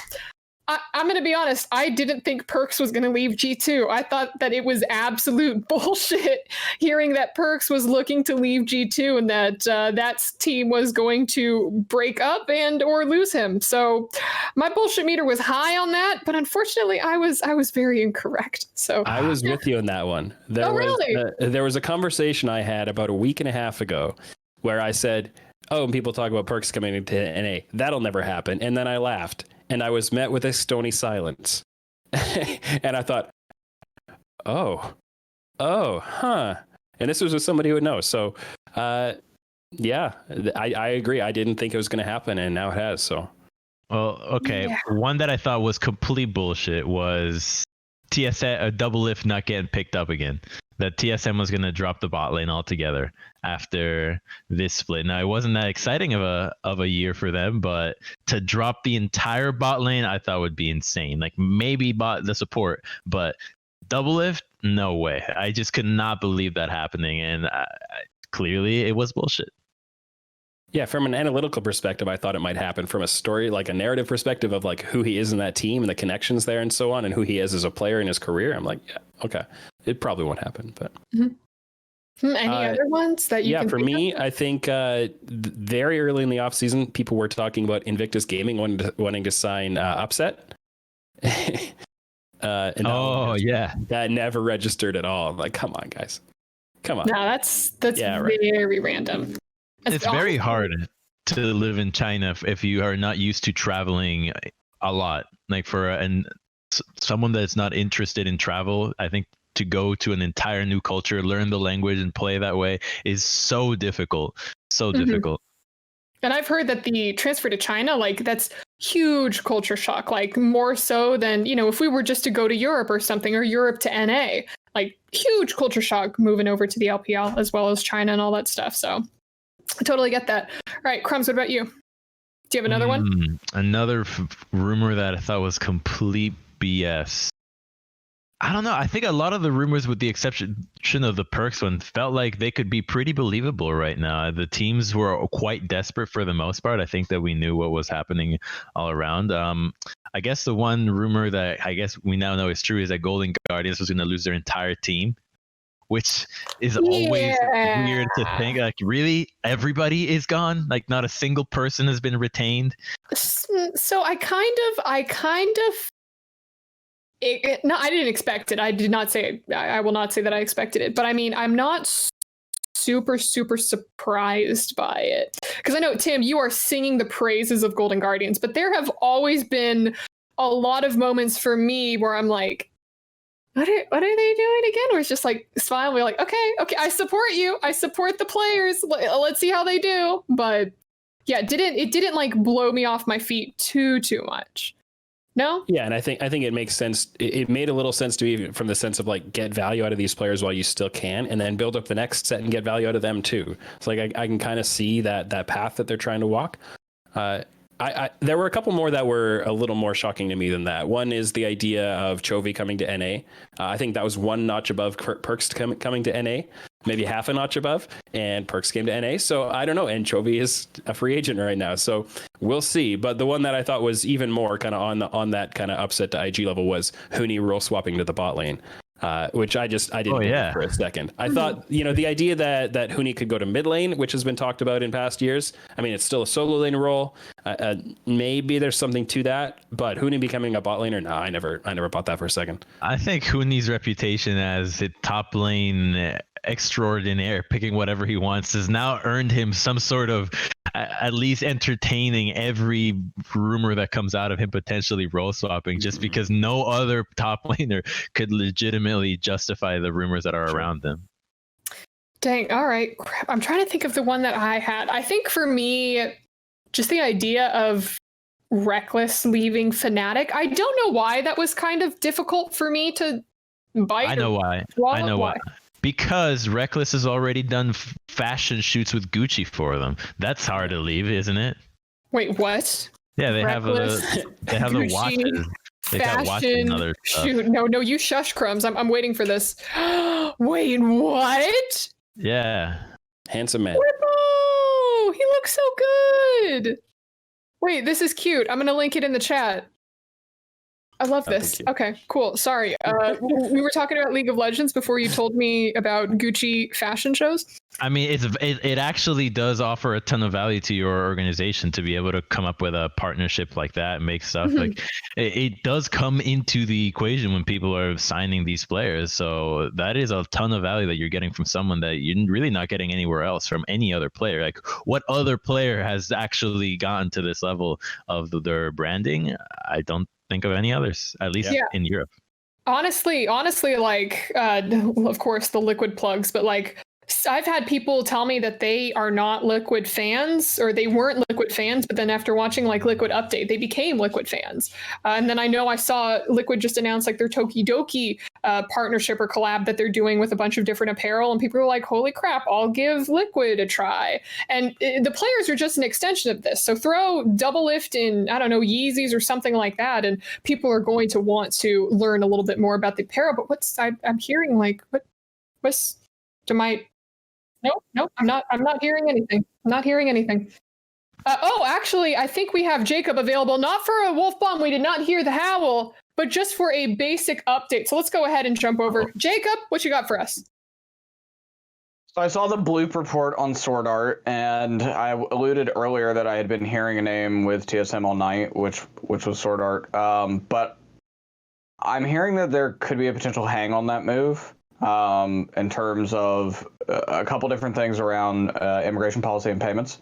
So I think that Bloop is right in the fact that both sides want that to happen. Sword Art wants to come to NA and TSM wants Sword Art. But I don't feel comfortable quite yet putting my stamp of approval on that until it's a little bit more clear how that would work. So I'm not saying it won't happen, but I'm not saying it will happen either. Kind of in the middle here. Got it. Okay. So that's actually really good to know, though. Just because, so both parties are interested. Looks like Sword Art wants to come to TSM. TSM wants them. But right now the hangups are, like you said, can he get over here? Can they pay him? And those are the two main ones? Yeah, that seems to be the hang right now. But he's been the discussion basically the entire day for TSM. And obviously they've made aggressive moves otherwise. Like they got HUNI in a buyout with EG. They got Power of Evil as a free agent, signing him as a free agent. So this is really kind of just the final straw. You know, I saw another reporter, I believe Isaac McIntyre, report Raze and Destiny to Immortals, and I think that one is also possible. Again, that's another one that I think that there's a little bit of a hang there too on potential another player being available. So you know, maybe by the time we get off air, that's different. But as we're getting towards the back end of the show, I feel like it's been a little quiet for the past it's been pretty quiet for the past 15-20 minutes. I mean, almost every roster is done anyway across both continents, and I think the big decision has just been in Europe. Like I said earlier, when I came on and did another one of these sort of updates, is the fact of what's going to happen with Reckless. He's kind of making everyone wait, including Crownshot and Upset, who don't have teams yet. And I think that's dependent on what happens with him. So yeah, that's where we're at.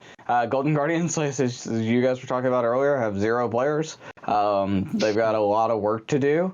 And I think that Golden Guardians would also be interested in some people like Raze and Destiny. But I do think that the holdup right now is just really kind of figuring out what's going to happen with Immortals, because Immortals does have the top side of their map figured out in Revenge or say in Insanity.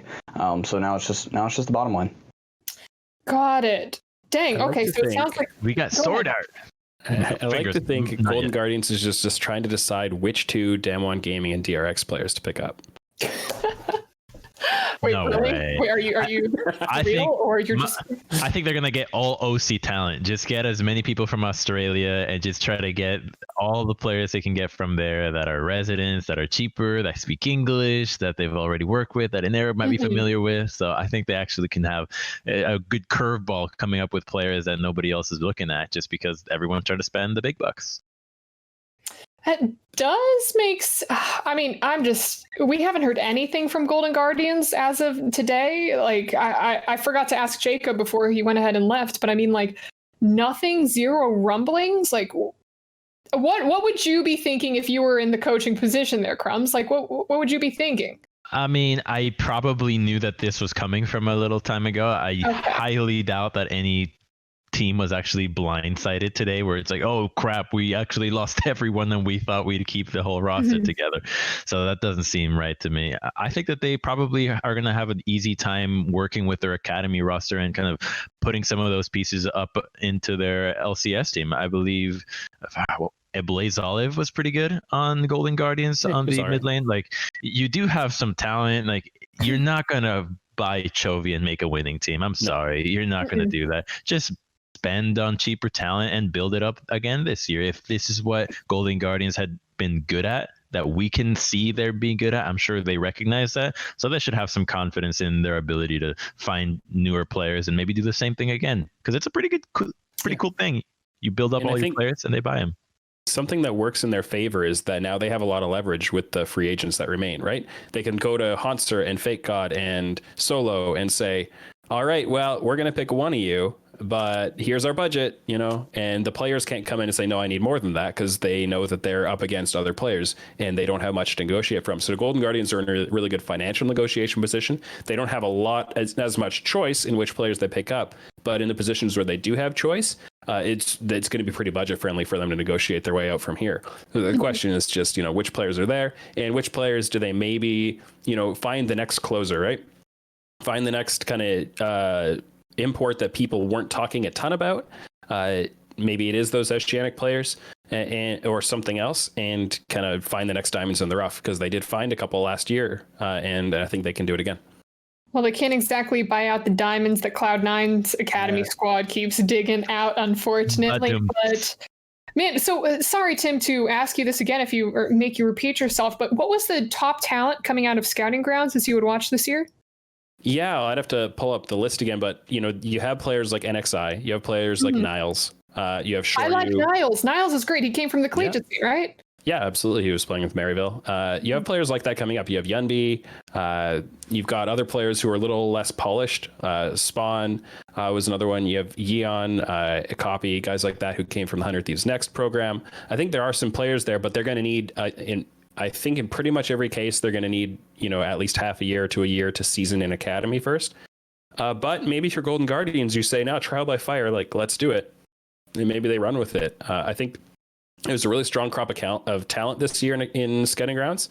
And I'd like to see, which of those players get picked up, whether it's within Golden Guardians and they get a bigger opportunity sooner, or whether it's somewhere a little further down the chain in a different org. So we'll have to see. I'm really excited for a lot of those players who came out of Scouting Grounds this year, and I hope we get to see them somewhere. Tim, I do have this question for you. It's coming from the chat from user named Diamond Verified. Message reads, yo, I have a 75% win rate in Academy. Tim, why am I not in your top 5? We were talking about Scouting Grounds, weren't we? No. But I think he's going back a little bit to what you had said before, where you don't think that this team, you think they'll finish around 6. So answer the man. Top 5 of the league right now. Top 5 of the league. I think their upside in the league, let's say they could finish as high as 3rd if everything comes together right for them and doesn't go well for other players. So, let's give it a plus minus. Let's give it a margin of error to do that properly. Yeah. Or confidence interval if you want to take a different approach. All right. Okay. Well, it looks like we have Jacob ready to come back in to help us wrap up the day because, gentlemen, wouldn't you know it, only 10 minutes left in the show. Jacob, hello. Are you back with us? Yes. Hi. How's it going? All right. We were just talking about how Diamond is calling out Tim. Tim just wrong as usual. Why is Diamond tweeting at me? Where am I going after I already broke his news of where he is going? I was like, Diamond, what are you doing? You're a little sus, man. You're going to FlyQuest. Come on, let's sign that contract. Enjoy your new team. And actually, that was my segue into the best of the night. One of my favorite best of the night deals is actually the 3-player deal from C9 to FlyQuest. If FlyQuest is being picked apart by all the crazy spenders like Team Liquid and TSM, I mean, you're not going to get much better than that, right? Like Licorice, Palafox, and Diamond is good. I'm happy for them. That's a good deal. Diamond, you could tell us how much the deal was. See, Jacob told you where you're going, and now you could just tell us how much the deal was. A little info for info. Yeah. That's a better way to put it. Like Shock said, I need a thesaurus on me. But okay, Jacob, one of the big teams that we were talking about right after you had left us, do you have any info on Golden Guardians right now? Like, do we know what they're trying to do at all? Seems like it's going to be a pretty young roster. As I mentioned, they are still kind of in the mix for people like Raze and Destiny, and maybe even Isles. In that mix too, so all Oceanic players who would count as NA domestic talent.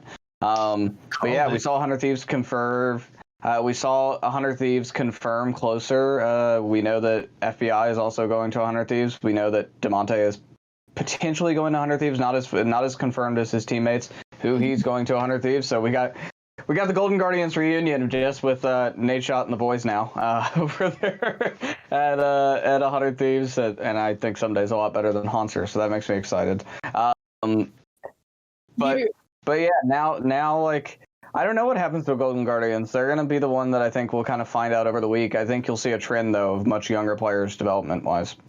You know what I am kind of excited for now that you mentioned it? All these players moving over to 100 Thieves. I'm pumped for the content that's going to come out of some of these players. Like, I know we're talking about games, but listen, I do love my content. Demonte, if he does move over to 100 Thieves, I think we're going to get a lot of fun Tanner Time memes. But Tim, I'm going to come to you. Oh, actually, sorry, I don't want to cut Tim off. I do want to break one more wolf bomb here. Oh, let's go. This is done. I just got a text on it. So Immortals has verbally agreed to sign Destiny as their new support. The pairing for that on the other part of that, which is rumored to be Raze, is not done, but Destiny is agreed to, and now it just see what happens with their AD carry. All right, that's interesting. Crumbs, do you want to touch upon that before we get into our best of the nights, or? I want to get into the best of the nights already. I think we've got some better signings. Yeah. We got some more exciting signings. Best of the night. What's the most exciting deal for me thus far? I think the 100 Thieves buying the entire Golden Guardians lineup. That is just ridiculous. I really can't think of anything more, because I always thought somebody should take FBI and FBI and HUI, like just take the bottom lane. I thought that was good enough. But then take the other 2v2 of Closer and Demonte, like to scrap your entire roster that you had been building, because you sense that there is an opportunity to build something a little bit competitive, right? Like they almost see this as, oh, here's the blue shell that we could just take, or the little rocket, ride it all the way to the top, and it could work. I really think this could work. So I think this roster could just actually be the dark horse for the LCS of blend of 100 Thieves and Golden Guardians. Yeah, and I'd say my read on how strong 100 Thieves overall offseason kind of played out will depend on what they do in Academy then, because I really hope that, I've been saying that I thought they could pull it off to both build a roster that wins now and continue their talent development pipeline. So I want to see what happens in the rest of that kind of academy and amateur level. And if they do a good job there too, then I think they've done a fantastic overall job in the offseason. We have a Nero in the chat right now who says that his best of the night is Golden Guardians. I'm trying to get information out of him, but I think he's just memeing me saying TSM and Nero. Don't know if that's actually going to happen there, but did we get everyone's best of the night? Tim, did we get yours, or just your rebuttal to Crumbs? I would say it wasn't a rebuttal. I would never rebut Crumbs. I'm sorry. I'm trying to use big words. Shock's really, just drilled it into me. I would say a really big trade for me was FlyQuest buying out the 3 players from Cloud9. Cloud9 selling those guys. I hope they got decent value off them. I know they wanted to get good value for all those guys, but from the FlyQuest side, they got the core of a really good roster just like that. And now, we'll see how well the other pieces fit into that, how well they can play the season out with it. But I actually expected FlyQuest to take a really big step back as soon as we knew.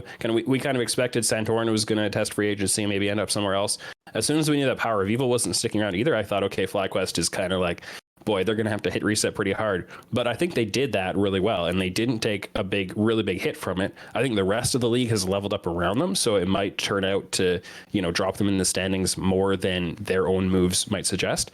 But I think with what they had, I think they did a good job.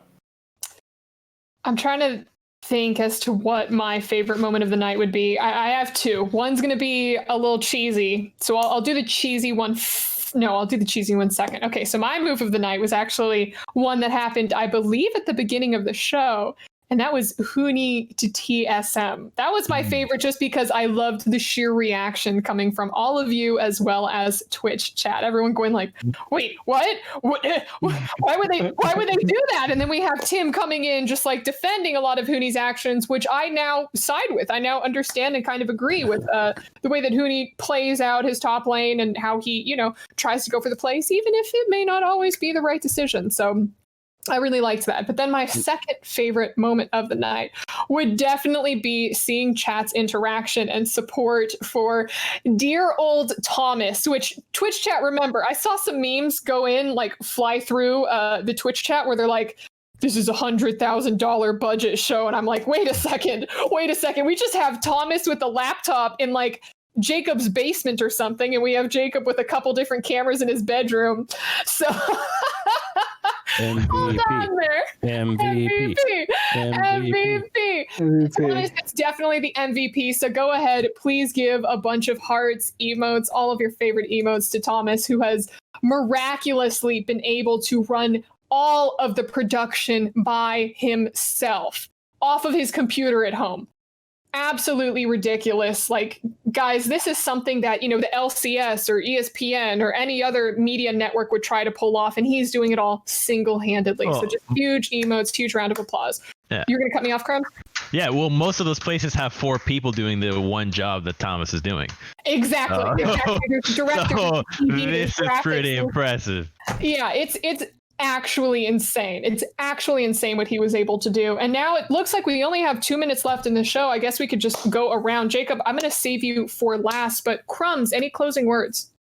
No, just a big thank you for everybody that came out, for Jacob, the EG crew, Avilee, Tim, everybody, Thomas, the whole shebang for putting this together. These are some of the most exciting shows of the year, just because we really just get to start imagining what the scenarios for next year end up looking like. And this year delivered once again. I think next year I'm even more excited for than I was at the end of 2019. And it's just now a decade of League of Legends, and then you're still getting excited over this. I think it's just a really cool thing.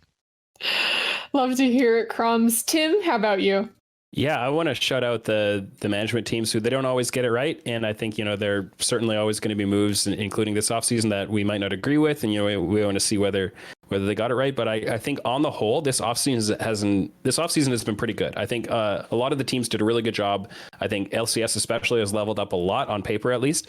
I think LEC teams have done some good moves as well and gotten stronger, even though there wasn't as much movement on the day. But I'm really excited for both of the leagues to see how it all plays out. I think we're in for a really great season next year.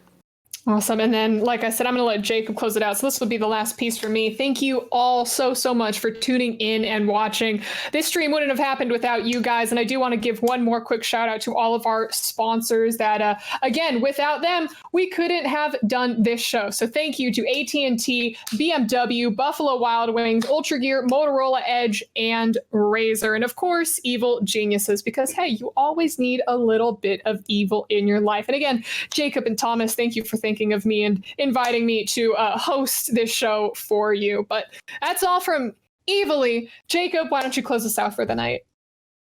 Thanks, Avilee. You know, a week ago, we thought that there was going to be no free agencies show, period. And I have to give a really special shout out to the Evil Geniuses team for helping us build this, and the sponsors, too, that signed on board in less than a week to be a part of the show and to help fund this production. And that means the world to me. I think that, the work that's been done by the EG creative team, some of the people that you may not know or you may not see, has been immense. They have built out a ton of the back-end assets that Thomas and I have also helped with, and you've seen on this stream, everything from player graphics, team graphics, B-roll. It's been an immense lift from a lot of different people. So shout outs to the EG creative team for helping, and shout outs to EG executive management too for picking me and Thomas up and working on this show with us.